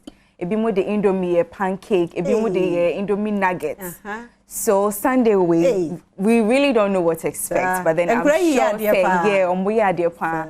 Ebi mo ka say na try and error. Omo nim say they can really do that, but omo try and it worked. So Sunday we are sure what else they can do with rice. You know that is what will be happening on Big Chef this Sunday, 5 p.m. on Sunday. Nti Sunday we na ina Sunday we na eviction beba. Last week na sisi omaka 10. Nti Sunday we menu be konaka 8. Na mo starting with boom 2 sir. Ka baako. On say well we thought that on we enkola no baako pe ko fie be ya chen say onyane ho. Onyane ho ka for at least the pain will be a bit subsided but yeah. Yeah, started time be na Sundays 5 p.m. Now Big Chef ya start here. And we no so enye vote no judges na. Vote na be ba at the latter end. Yenya finalist na we no. Nti wo hwe ni na na so wo pay wo favorite. Nti say favorite to me ya de ko nani ma then you can support with your vote. But see ane de wo hwe now dem pay bo time mochi. Say dia no fan no okay no one e judge for now. And ayi step up. And see a game show. You bisa a question bia but eno no wo na wo be try bia wo be answer question ne form. To say bia wo pay politics, unim politics pa na unim history a. Oba na waka try host ne say oh history na me nim bisa me questions wo. With me answer you stand a chance of winning over 5,000 Ghana cedis, any and all expense paid trip to Dubai. But so far, Obianya, the ultimate no. The last time I was 600. 600 no. This Sunday, I share some more abundance so I'm bit to me. And no Sunday 7:30 p.m. Okay. Na step up so. Joy Prime. Sunday bia. Okay. And then I say we. I answer na me kono madam abuafo ase. Step up on my so yasne ye Glovo any dance travels ye do masepa ai omo no mama obenya trip to Dubai no dance for omo ya dear pa and na ye ba Big Chef so ye fortune rice ye fried sunflower oil Indomie top choco flora tissues low price masters city black tonic sankofa natural spices Karen mouthwash and a peg biscuits almost na so yes yami sure obunyina said ene memoya day no say we program no be support here my dear see appreciate you so ya da mo ase mo ma ne yede mo ma ne ye fe nso nkura no so o ma ya de age no na say from what age 10 to 14 nkura 10 years no yeah fante no ne ade o ma ya de obi a waba so da bia wa ya de ko nipa ne dɔɔso ti se select wa mi se wa ya de nti na obeduru ho baby waduru bi eyi wo free mu bia wo ye super nti kone ko ye ne biem ye so say nso ho a ye wi a ebiem besa atwa me boa sa nti emfa on si ha Michelle nya Michelle ye da say nti Michelle ye executive channel executive wo Joy Prime na ye no edi enkomo no ma me so me na aboafo ya say Michelle timi betena so yet me other interviews say nyumakuo bi Adaroma St Andrew Senior High School obatan yo fo a wo hwem sesi ye wo ba bi si ye no watre wie yo school be na wo select ye faniko St Andrew Senior High School ye courses ni nyina bi wo ho ye day ye boarding so e wo ho nti mfa ho ne ba bi a wo tie utimi de wo ba na ba St Andrew Senior High School na wo ne awofo adi nko mo hwe ne fine ama akra na bad ama ne da che si ye na Kelkit toothpaste nso ye di twitwi ye se anopa ene enwumre abatan ye mfa ye ma ne hyase wo ho omunchuchu omusia no pade anwumre be boa wo mo be ba boa yi sei ochuchu ye no abanwe na ode achem sia so osina ye fine nti wo do kika nse bi gugu ni tiwa ono atewa no akotwitwi sa nti awofo na mo mpero munye na nkura no enkope mo afa kidi ministry of nso akora wo se woni di wo de oba no so mpa aduane a kope mano kidi ministry of ni bi enom ubohuru se na watch na otwumi nu akora na afum nuane se ye ti awofo abatan moma yensha no so ne mpa bi mankwada Piwak Natural Health wo de 3P garlic mixture aba edura ebusi ye immune system ene code na aba no my dear so immune system wo form a ebe no kill down sisi a won say code a chill and we obete build the immune system mananya hoden bra wonom 3P garlic mixture be bia wo pe bia eduro no benya bi sa nyumakuo yi ena so ya sene ma yitumede efisam nkomodie nefie edie ebro nti birthday wish mam sam famu biem yempanifo atitru wo mo ne so adwuma ya sene ball kwasi twumachi ema atumi adru ba bi adru nti no Bishop Joseph Nyako entry happy birthday Bishop Nyame Israel Action Church asorimu ena wo nyame nye okese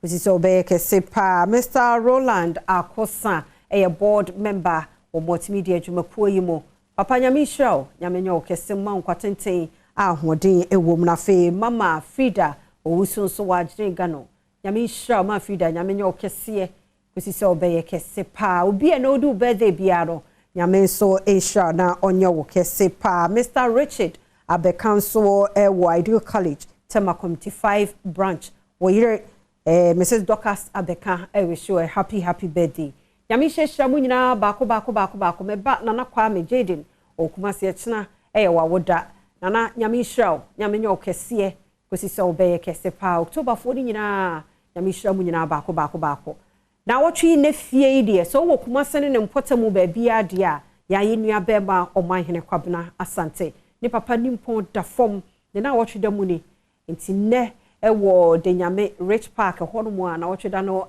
koso said ye adwuma ne tie no ye nyina ye ntumi enkobi nti me ya announcement no ye da ne die erade de chen ya ye nyina nso ye beko obi anke ye nyanke ye nyina ne anke akota ye bra pani achi nso ye nyane sa team ni bia di kan kɔ hɔ te erade nka mo ho kyekere mu nyina re ma comfort na me kyekere wo re erade ne nim de ye ene wo ye de ma ne mba obi a de ato wani bia ne fie mu gya mo de hye no akyire no na me kyekere mu nyina re de mo ahwere bia no erade nhyɛ mo na mu be kɔna na sei ampofo je mpensemu no enso wachire ode to aso medase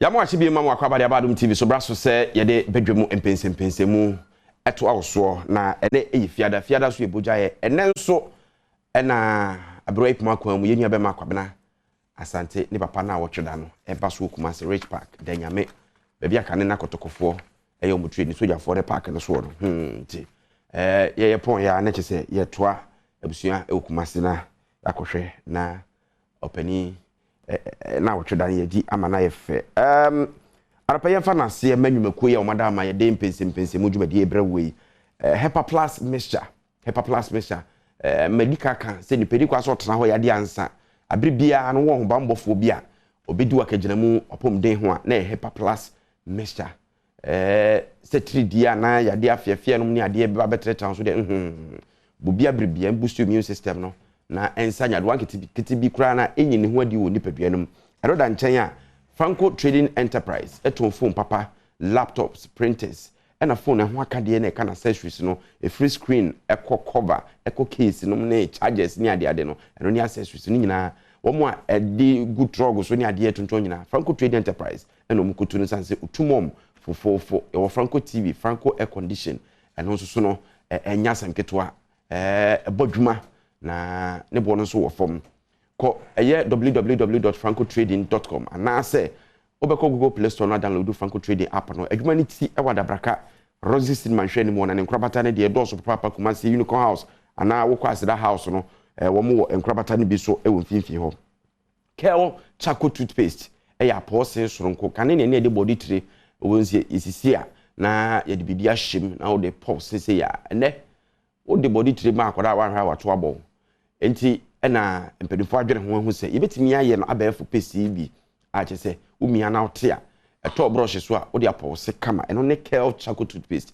ye wonkoda de ne wo mpani de se de wo se na ye bia wo de hyase fatwitwi bo senso abam wo no munka bibia ebeko kama City Blood Tonic enye mojadru bia ene mojadru o mojadru a yenom ema ne ye o mojadru so anom a ekofa asem wa chiri nu nti ne ye kamfo City Blood Tonic e de ama say Dr. Kachiro so hia mojadru a bomodian ne pe ye City Blood Tonic on madam ne di dwuma di na pe ma me fa na se ema CJ Fashions e wo Kumase amakom on na shamatade say ye say party say wedding den unya African wear papa nko ade a CJ be twa bi e de ama kama friend 0268 505021 0268 505021 na midi na say ampofo eje na yenkwe na yemfa yenkomodie ni hye so a mewo eye opening kese pa e ba ko ha no se ya odi akotene e wo NDC amanyoko zongo kokos no mu a se sei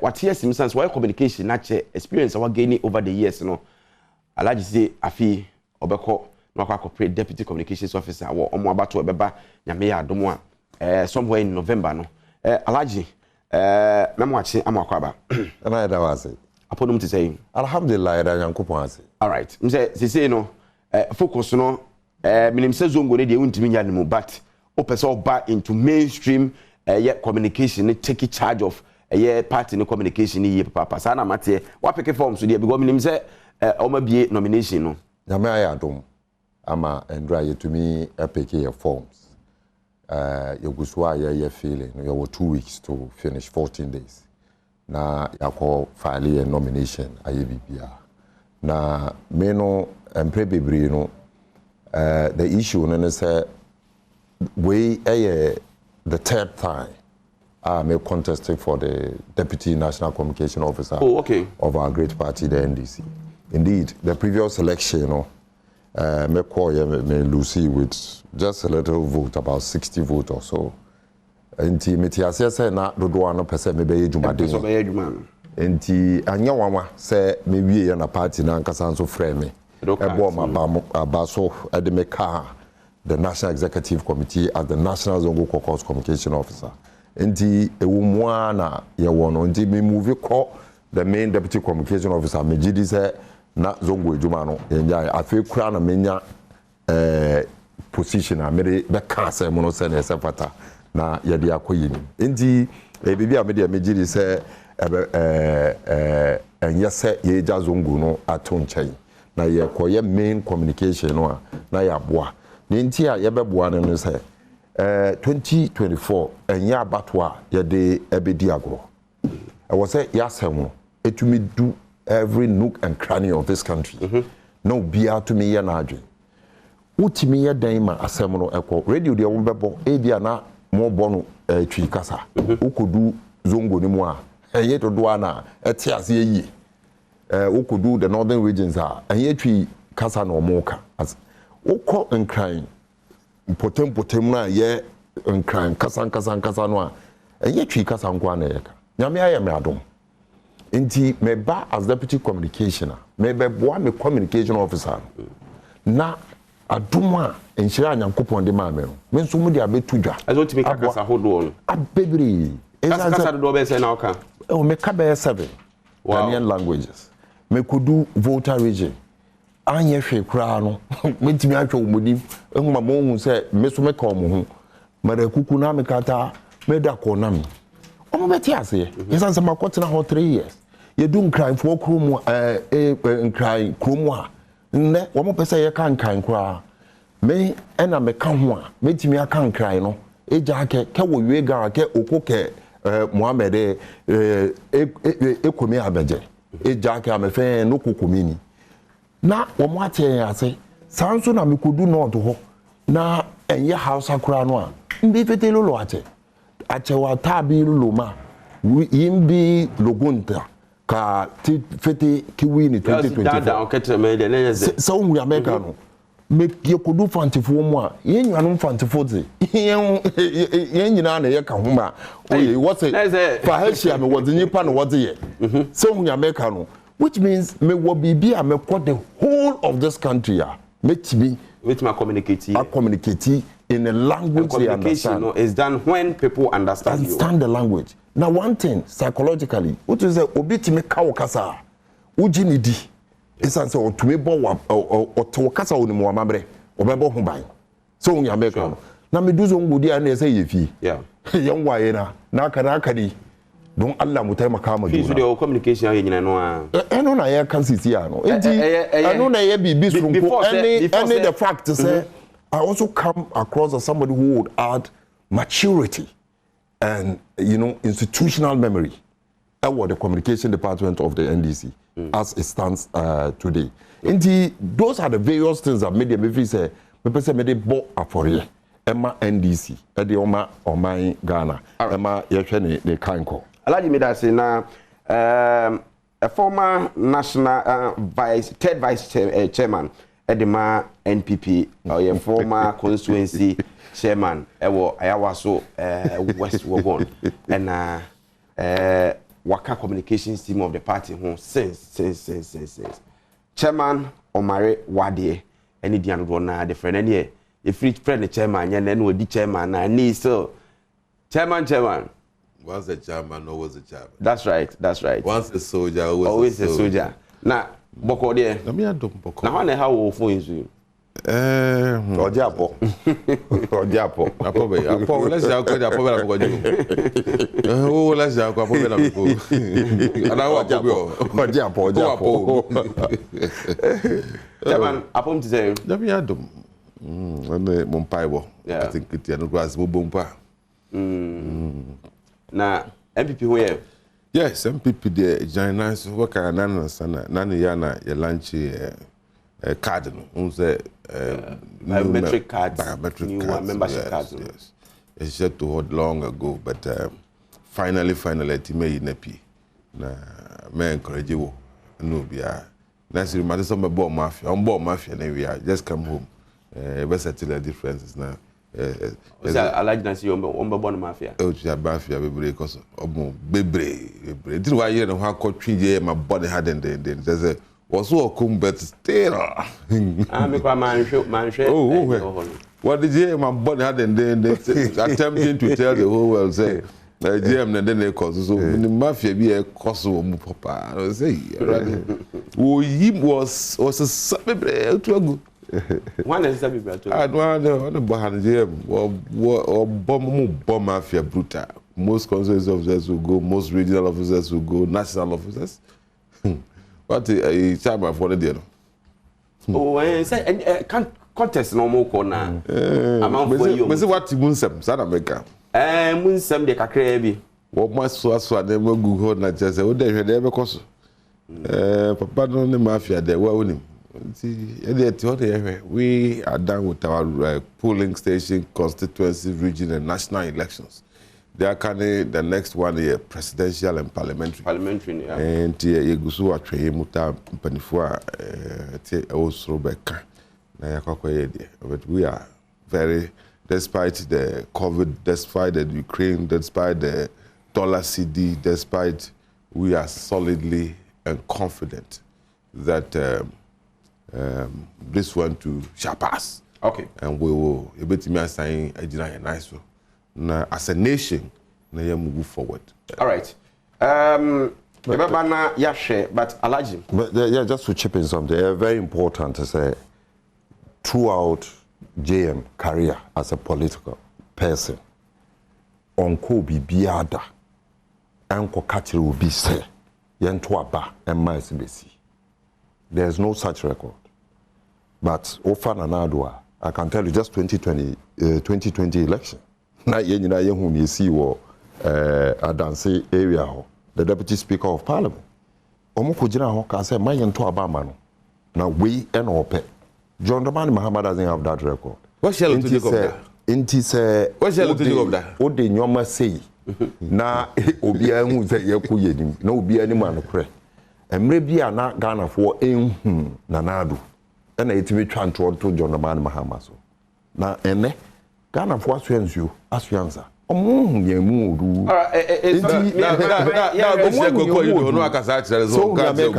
John Dramani Mahama enye saja we don't have any record. Mama typical example.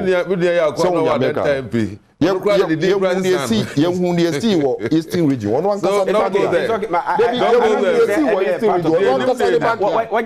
chairman no wo contest. Ye dey be by say na candidate. MP's popularity critically low in Ashanti region, NDC. And one call for communications team of Ashanti region led by Nuruddin, Air Communications Director of Ashanti region, Abbas Nuruddin, a year press conference.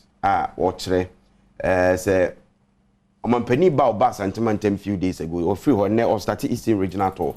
Bibi Ade di face NPP. Omo popularity our Ashanti region atiahwe form minimum indicators are communications team boss in Ashanti region ojina so I hope say we no inside and dey be about more information and then you know ojina so dey akasa asem no because ye nto aba nti very simple.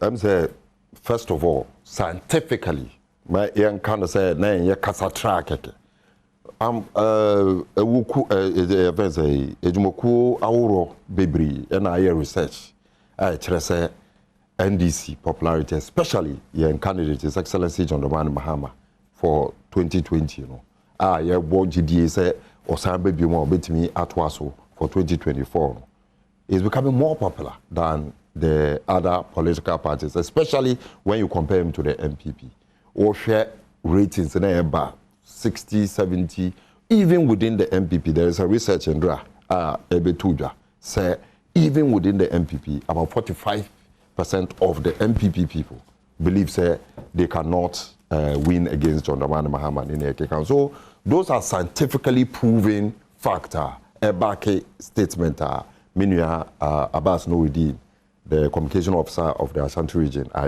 Now, moving forward, me call Ashanti region. I say registration, branch, and elections. You know, me call Juma ewa Ashanti region. Bibi ede me call Kwabre East. Me call Kwabre East. The number of voters Ghana for, and I say Ashanti region. I free Kwabre East. Yede ma omanpenyin na nado Dankwa Akufo-Addo. Nini MPP political party. Ade ba ko a wo mo esu hu bebre eya kwan mitime ka kire wo hwe ukọ Kwabre East na offer the main capital ye Mamponten ahwea so Mamponten ehwa na quota wo ufri wa ukọ ni nyina the rest na aka ni nyina not as yen twa kwan no kura yen kan say rural road na e bia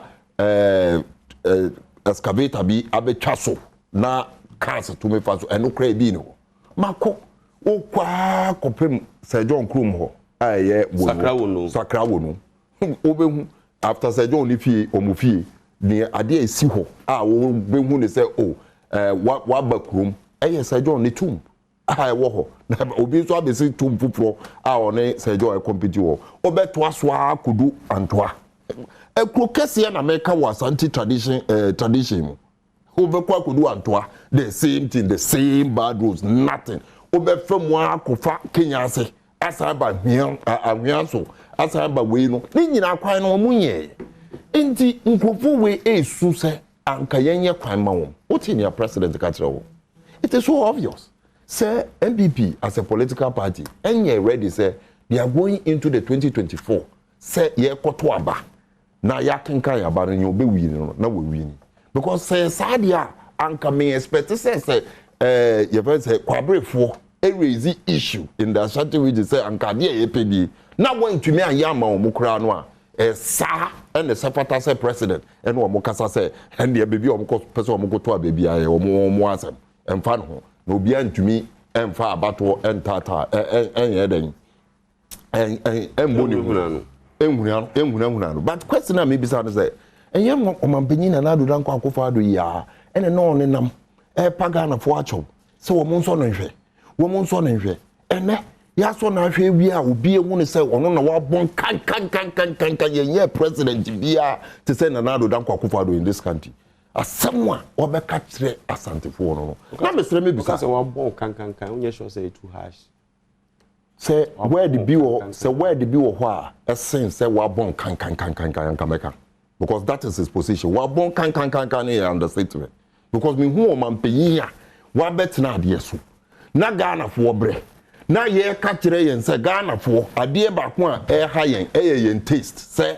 de bia ye pese ye kofa amano ne nyoma na ye di dollar na eko no de ye play na ya to amano onu se na nado ka ho na dollar nsensem na ba dia ewo we ye play na ya to amano anka odi pet ye za fuel ebegu mu keke na odi akọ na wetuatua airport charges na obeye no o so no on pay no na wa kofa play na every 1 hour odi $20,000 sa $20,000 Ghana $2 in for onya de kotua enti president wa bon kan ya me hu bi dade obi eni wa nanadu and then betumi a compete in that area but that's not the case maybe say Asante no and I say Ashanti region no mo ma the number of voter obi ama obi da no yan kwahwe sa kwabre east no na yan hwe chebi baby ofi kwan no to say what has changed what has happened let us say chebi no ebetimi enya wo mo kwan etumi enya bibi biara ye fan wo ko abekasa bochiri house of chiefs club house ye friend say nyina ye twitwa ma na kwabrefo ebisa kwan me say some of the road me kai I was with honorable Betime Idris ye kodu o ye sifom etransuo ansa ye tumi kodu ye friend say John Ekrum. This is the nature of the road. No more raising issue. Wo katro wo say wo muntu me fine no entity na wo mo person wo ko vote obi bia wo mo be vote me gidi say obi bia ro e badwemba enim say sa kasa wi ense fata say penyin be kasa nti say penyin kasa say na me katro ne say wo bon kan na my mistake be me mistake bia that aside bisa won so say the same Ashanti region one issue an e di Ghana fo nya e galamsey no less a person than your friend say otokokos wan kasankasa and ene ogina wo okwo hontokwa se Ghana fo nhwe senia nyoma no esiko no emwaye ma menka bibi nkyerɛw emra na Russia fo edi nsem etudwa se enye omo ena omo kɔ Ghana problem ena omo kyerɛ yen nyoma wohra ye import fi ama wohra bebri onim se na nsuo ka ho nsuo aye no mu ya starting importing back Ghana. Na me bisa Ghana for say na wo ko public toilet kura no ane akodu 5 cedis 50 pesos 1 cedi 2 cedis. Na nsuo nso ye be kra na aba the ordinary Ghanaian obeda nya nsuo ano a survive because you say water is life. All these issues you know on address say there is not a single road map so clear say obi ehun say okay you to be for kwan we so a ye be akodu your destination obi ehun ye untimi nka bibia nkyere ye untimi nfa bibia mbetudwa na ni a wo be ka ne se ye to aba ma wo ya mfa ma ho a and how and as mfa ho a na to say clearly what we say the pan wo give you up na we give you up no so na ye bibia bibia obetimi aye ho bibi because before omampanyin na do be kwa akodu Ashanti region the critical issue e wo ho no and say eduadefo atutu am shop the day before am tu shop no the next day no call e engineer me ma dwe mo kura me can say oh this man is being smart e bia okope kwan bia ye be solve this problem okọ o te say oni eduadefo no aye meeting bi da no meeting nothing emfa no then eduadefo no e ka eduadefo no say sika eye dollar wo mo de koto nyoma e ba krom ha e be ton ma yen no sa dollar no ene okwa ochina ye betum ochireti ye betum ene nam 13 ko 14 but Ashanti region the main reason for closure of shops no na enye dollar ne per se but no more issues with GRA. That was the basic issue. The dollar is one of the issues. Meaning say dollar ne dey I know the national the phone nyina was issue but almost closure of shops ne dey na GRA no and a main issue the taxes banya say they are moving from production from taxation to production and no never solve problems of the country say buying and aba and the taxes again to prove my position. Why?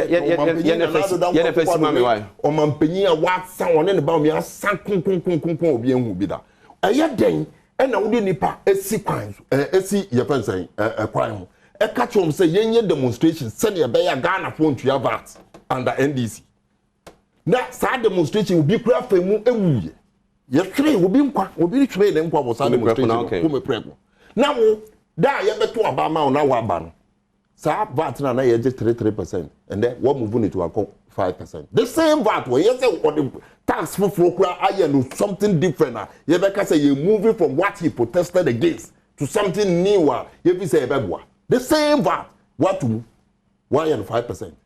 Look at what the COVID tax about 1%. Abeka what the border tax 1%. Where you new taxes ni ajon the man Mahama eja ye na wo friends your friends nuisance taxes no back home stabilization fund to say ye dey tax kakran 2% be to so wo by 2017 na nka wo say wi wo o mampanyin na do dan kwa akufo since 2017 na wo ba e be payment ne tax no to da so wo ho and the kra ye dey bi aye den aka ho am before they are not making profit ni entia anka o mampanyin anase na be di chire enye ho e bisa questions me say first mame okay mate but you see to end it all we what problem I work Ashanti region think is the president and the core no we would hear clear cut solutions when to me answer be kra no clear cut solution you be say timelines no bia no e di nechi na yin me say but commission ni ma so amamfo say na o ye adwuma bi so ho and one can hold you. But the mess about the debut or commission your manual number beside say waje on one man paying waje over 400 billion. Obiani bida. Adia wa commission. John Dramani Mahama. I can give you one thing, John Mahama. I wa Ashanti region. Ni awako commission in no ember. Get it your market. All right. Get it your market. All right. Ni awako commission in ember. Pacho Brem Mami. Ashanti region. Mo fancy go from sa. Yo, mama nase, na me sanchia atifo ne ahwefo. Emong ye. Say, say Ghana nya independent. You do about 60 years. Yeah. And this is for 60 years of our independence, no. Omatna baimu nearly half. Omatna baimu since independence. And this is for atna baimu nearly half of the period. Rawlings the 19. Mills Mahama at the 8 ever source. Now, no, ne abet na say Ghana kwan enye what the half since independent half what's the Ghana kwan enye who are you blaming who are you accusing Mufi aban mu kwa be 5 years in the pet is he telling you and I catch that Asante for and they say kwa bere what now and they say a kwan omo ye ni femians numu abe betra so na asai. I mean, when we are talking, the people in a certain region, they are more a hikakra. Almost okay. Almost nim. The Oko Katsira Omo, maybe a chum. Mumanin Sadia. Yeah, dear Mamma Cramon Kai, the yet. That's what President John Mahama said, told Ashanti region. The Guko ta cry, the gold Gumu Kwanzo cry, but didn't so. What like okay? In few what you almost now, so they did just about 500 kilometers of road in the whole of Ashanti region. And by in few number couldn't see him. Over 1,108 kilometers of roads. Yeah, Ashanti region. Namino say, oh no, Mampani coin and say, yeah, the biggest and largest we Pokwasia, I don't know, so I'm interchange. Kokore Kumasi Airport. Buankra, President Kofo, and the YC ho. Buy 3 money free so. Started. You Mukasa Mon Ferry, money. Well, they are most Ghana for, I don't want to kind. Ziani refia dear. You can keep talking and talking and talking. From so don't go so can. Because Asante for refi.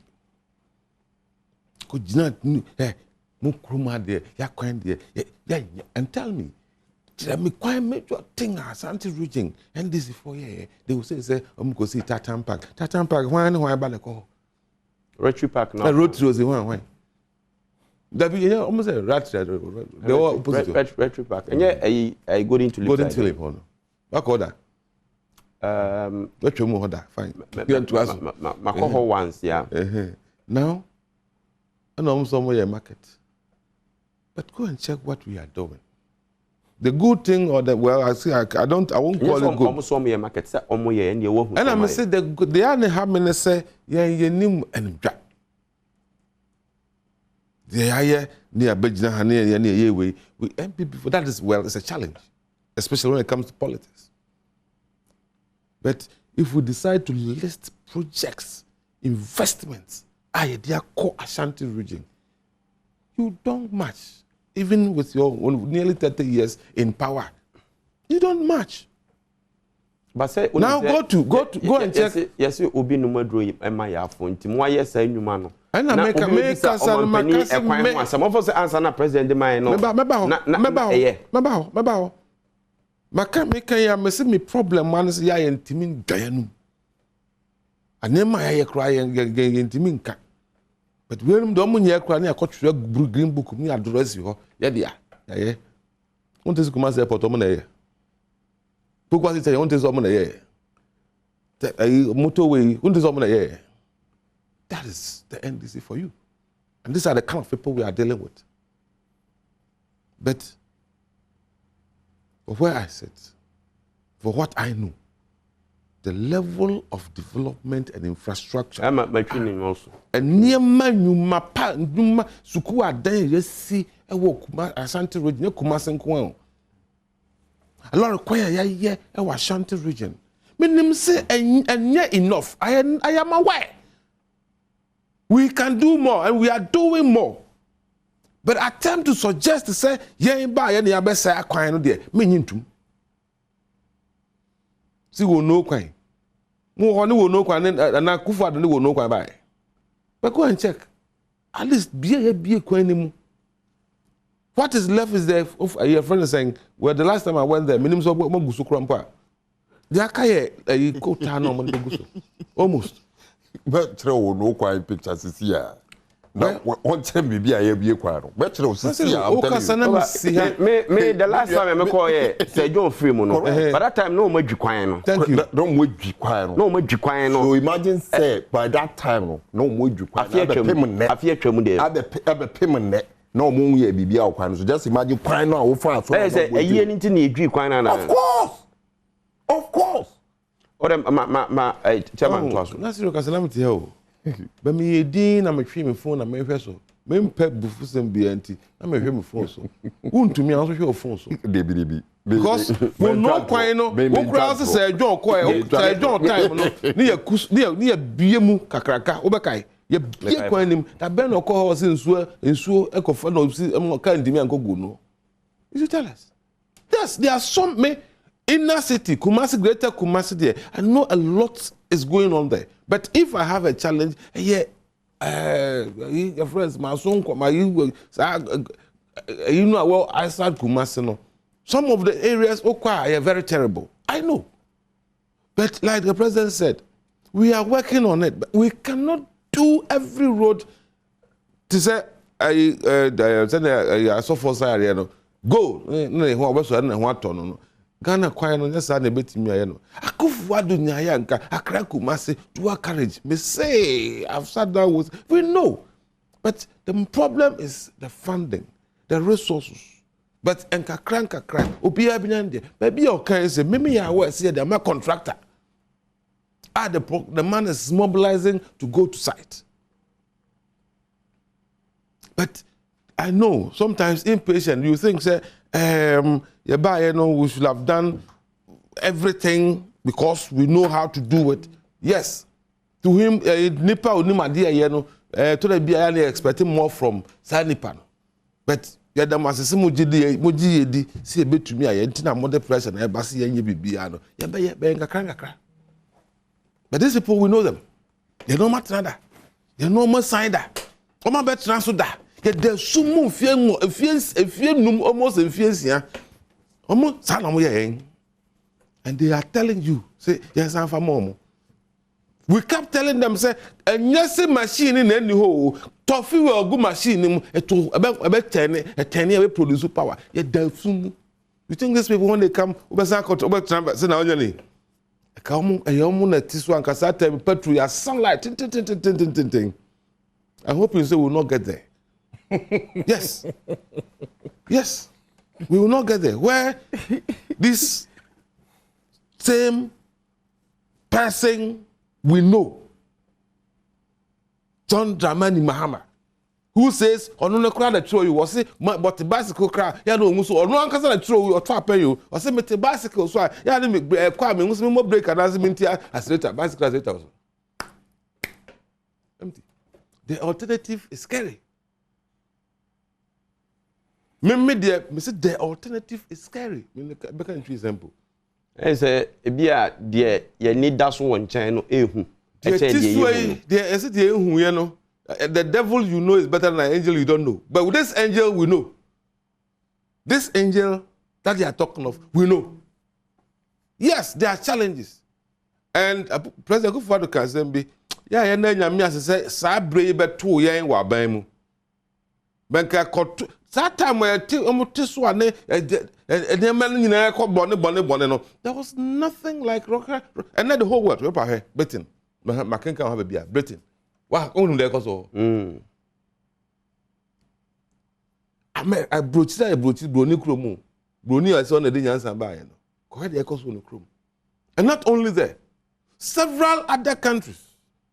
Yes, we have been hit very hard because we champion development. We put a President Bayo say, "I am in a hurry." So the second Juma Bebenka yet to your bossy. A relaxing and the kitty car flax and the number and yeah. And we wouldn't have been here. But because we wanted to do more, we had a lot at stake. We had Ghana ya catch the dodo. Until now, the year communica. I said, "How can I meet that?" Men go be babe hun crofo eko. I look didn't way. But the economy 5,000 cross country, cross country be that. Cross country no, but pentamwa, you speed up and you need a lot of energy. And that's what and unfortunately you say more short to gas, more short to energy. No. Say okay, more speedy. More speedy. And America said we were speeding up. And your friends said COVID in the Ukraine boom. So at that time you had used a lot of energy. There are better things to come. But you understand, baby, who tells you I don't? I'm a Ghanaian. What about be? Menim de akoso. Dollar. Menim de akoso. Nkomo amanfo di say as money antidote bia bibia no ambetimi aye. My mention are there back. If you want us to move from Ashanti region. Okay, what do you Millianum. Ashanti region. Yes. Ghana, Ashanti ni wa, baby anyhow.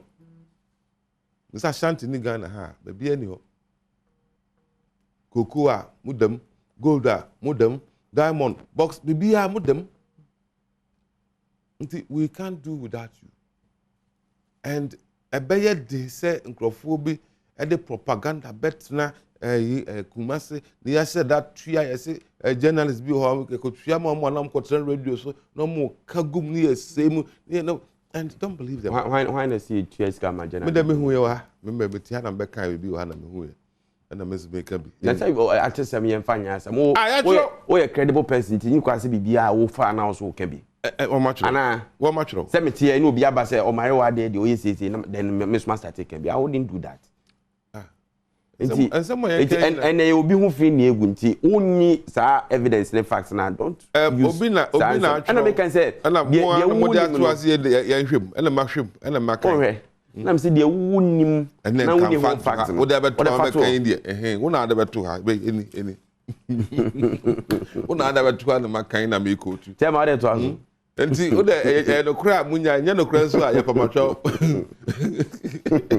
let's hit on the because Ghana any idea Kumasi yes you asked me about what the president said you see sometimes the way people like the president said ubajade o me ho no de hunahuna and o shell beto me so na I say o se me nya bibia me ye na me hwe o de no yes I had drink akra yedim say kwabere hia kwan kwabere hia nsuo kwabere hia nkania kwabere hia suku ya ye suku adan ne bi ho ya ye nkania ne bi ho emfa na mo ye suku adan kwabere emfa you see alaji manenko ya manenko ye di no otwa ntwa me hu but you can't sit here and say omunye school ba kokra kwabere that one me prepare I just went there last week don't tell me but you can't sit here and say omunye just one kwabere is very big so him say also he says omunye school Ashanti region it's different thing. And I make say, but you can't sit here and say, "Fabre, even one school." What any time? Relax. And not what I'm saying. Relax. No relax. School. Relax. Just mention to them. Relax. And you be a na wo trim. You understand? So he might not to hold you for him.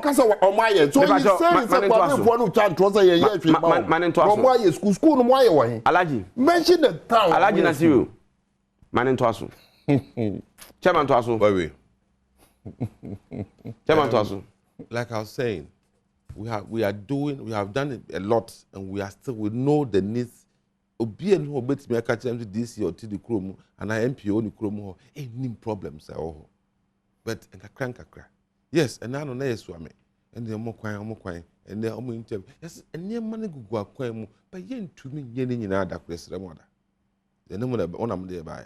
The one so echo. Say Papa waiting and crop for Bessa Badie. Adabraka. All right. Eti Alaji Nasiru so mame na economic hardship. Chamber of Pharmacy administrating cash and carry system. Any you know say pharmacy for more running more businesses no. On credit like or supply one for the NHI. Yes. Any other government institutions. But here's the case. How much more? 3 to 6 months no. And then the idea man then I'm saying 3 months 6 months I just can about next can value no plan.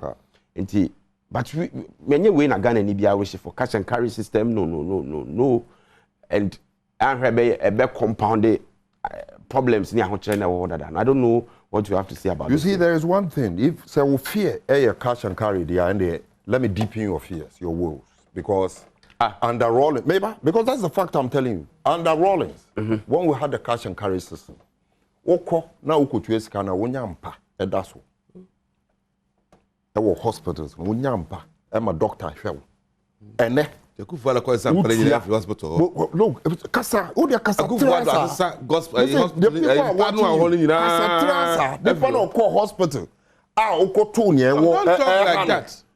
To say I have confirmed kasa wo dey tena na kasa tra wait men kasa ya you are suggesting say more about or your buy your person pay free one you are aware that the Mr. Alaji but you understand say the population at the time of Chairman Rawlings I may prefer my friend Chairman Rawlings than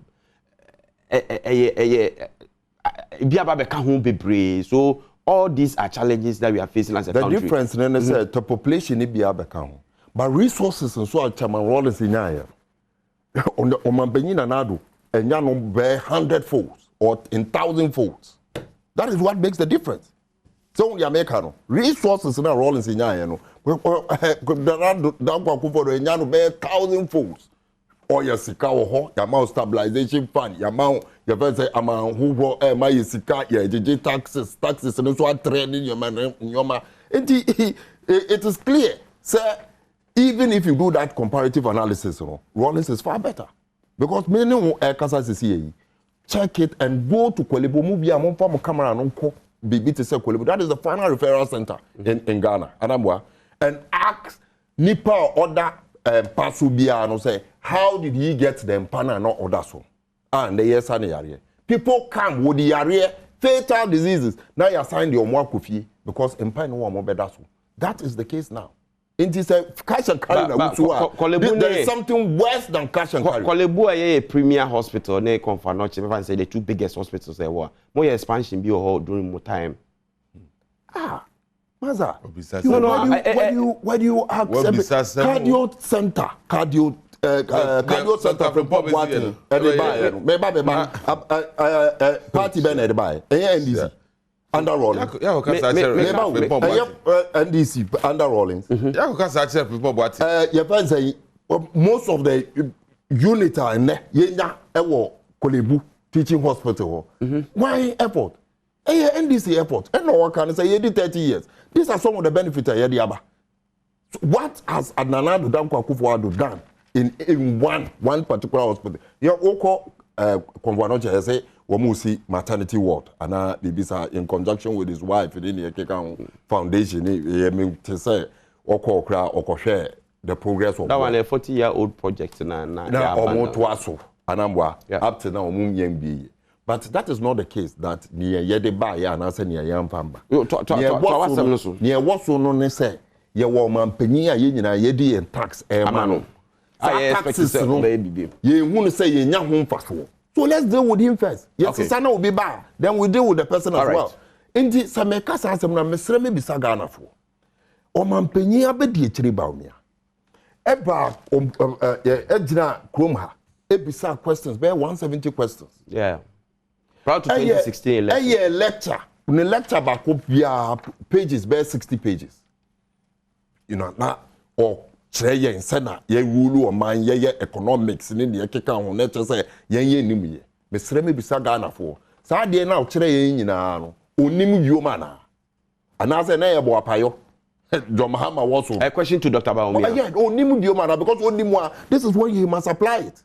170 questions no bisa for economics no the new fiana or kaya because this is when he needs to apply them. What's our questions no what the questions be kai so the American only man this is when he needs to apply it now you bisa the fundamentals sure we are in some way can no the major issue is a dollar anamwa it will be a say a dollar no? Because if the dollar stabilizes even the taxes we can manage it but the American say to stabilize the dollar it takes a lot of effort. John Lamani Mahama examples now opposite or stabilize the dollar yes emo aye kraba or the sika ebwa one more in the northern region we back here in 2017 2018 womo say omo say ababebre ama omo ton a womo de confirm e de ka ho ansamanfo ato enti womo ankoye biomu womo ankoye biom wo de no tunja this is help directly emo no ye kra bebre sika ne bebre nyoma na ye to bebre no emo e ka ho. The second one is sugar. Oko marketer, those are the fast moving commodities. Sugar no and oka say they be we don't produce even 1 teaspoon of sugar until they be the dollar back for sugar until me kwa commander sugar factory. So the American, I mean straight and direct. Who say beboa? Pharmaceutical companies here work at and say and they more cash and carry you. John Mani Muhammad is a car so massive because it draw and the 1 year old woman nipa be anyway. Until also ko kraba. Until ko so massive. Say over kraba no koto machines in the be en okrom ha. And NS chemist in the ekeka ho enya samoa bi. And them no ka kire e ka say antiretroviral e okrom ha. Anka corona ba ye na ama wo esu antiretroviral se na obenya omobenya bi e di ama wo nkrofo na yare AIDS ni yare aworo a e wo aba wiase ndem no anka Ghana yentimi enye yenso yebesu bi but John Dramani Mahama Daroma ni nyina no omoye so this are clear ka tumu so oye bibi di aboa ma yetumi ekwentia dollar no ade bia ekwentia cedi nanye ebi ni one district one factory aban ye ana one district one factory a produce then to export what because say what country say why one district one factory then we must see response one district one factory we have over over 200 and something districts in Ghana and I'm South district, you know, factory will be you will need enough electricity to keep the factories running. I think electricity stand or their account near Ejamano to ensure, say, indeed the dream for one district, one factory is real, and he must meet it. Unfair being if every district should have a factory in this country, do you think our energy level can help it? He said, become. And today na ban way tell say he has a dream. Say na material John Dramani Mahama the dream of meeting some aspiration. Okay. Why yet? And today na why yet? To make sure the next 3-4 minutes and responding to Chamber of Pharmacy for your day. Only the vision. Dream. There's a when it's wadi hunu. Obi we are see that ni swadi hu an so be ware. Obi o ho na this wadi hunu an so be to bicycle. Obi de soldier when nwura mu a na de no. Obi de opeso to Benz them one day. Obi see private jet me to be pay. Vision obi an de. Ebi de so, ebi de so. But all de no so the be ya na don't limit me. I don't limit myself like they do. Their vision is incompetence. Now I'll tell you why. How can you say that? Me say their vision is incompetence. It's incompetence. And I'll tell you why. Me say money that's one you see, what can I say hospital? But you nebi. Say omo to mpagu ye ba ni abese sampa na kogu chebi. Anya no nko an. Ghana. Yes, una abo konfolochi. A champion Christ work. Oh yeah, a danka kraka. Wo mu Chelsea ho sa na. E dan e ba je afufuru tie dwiregu. Currently to solve hospital problems. And because when we came, the problems in Ghana are those. But yet buboni in our boss and now a day we are hit. But it shall pass. What agenda one wonder? Oh yeah. You see hospital work every district to solve all these problems that you are talking about. Districts are any district yes. hospitals. But so if half of the period, no, that's over 88 districts are hospitals. What the in the sense independent. We have come, we are fixing it. And I'm still fishing. And then we can talk. Yeah, buy Sukun kwala gufie omo people for nibi omo people so kosuan there obinum crash akonfo kwa pass the parents in Jessica and faden go school today I kwala bia person go school person back school up to secondary school level even the university they say I start bibi I friend I say the Ghana card kwa yeah man alone unesi obusu your phone bia so people are going to this is vision. It's broader, it's bigger. It's a huge thing that we started. And we shall see to its successful. But our policies we na ene sikase munti no. Ebi anwen and I'm saying this one shall pass. The hospital projects are almost all ongoing. And then when we talk about one district, one factory, me say vision no, any idea no, a vast a as I say, a whole quine a friends say Ivory Coast quine. No vision no, I see whole quine echo. And I can take baby now. They say one district, one factory. You want to create jobs. You pursue a team, you increase eco production so that we can even export. Dollar who are doing now because of demand and supply. Any speculation. The team are produce enough for exporter.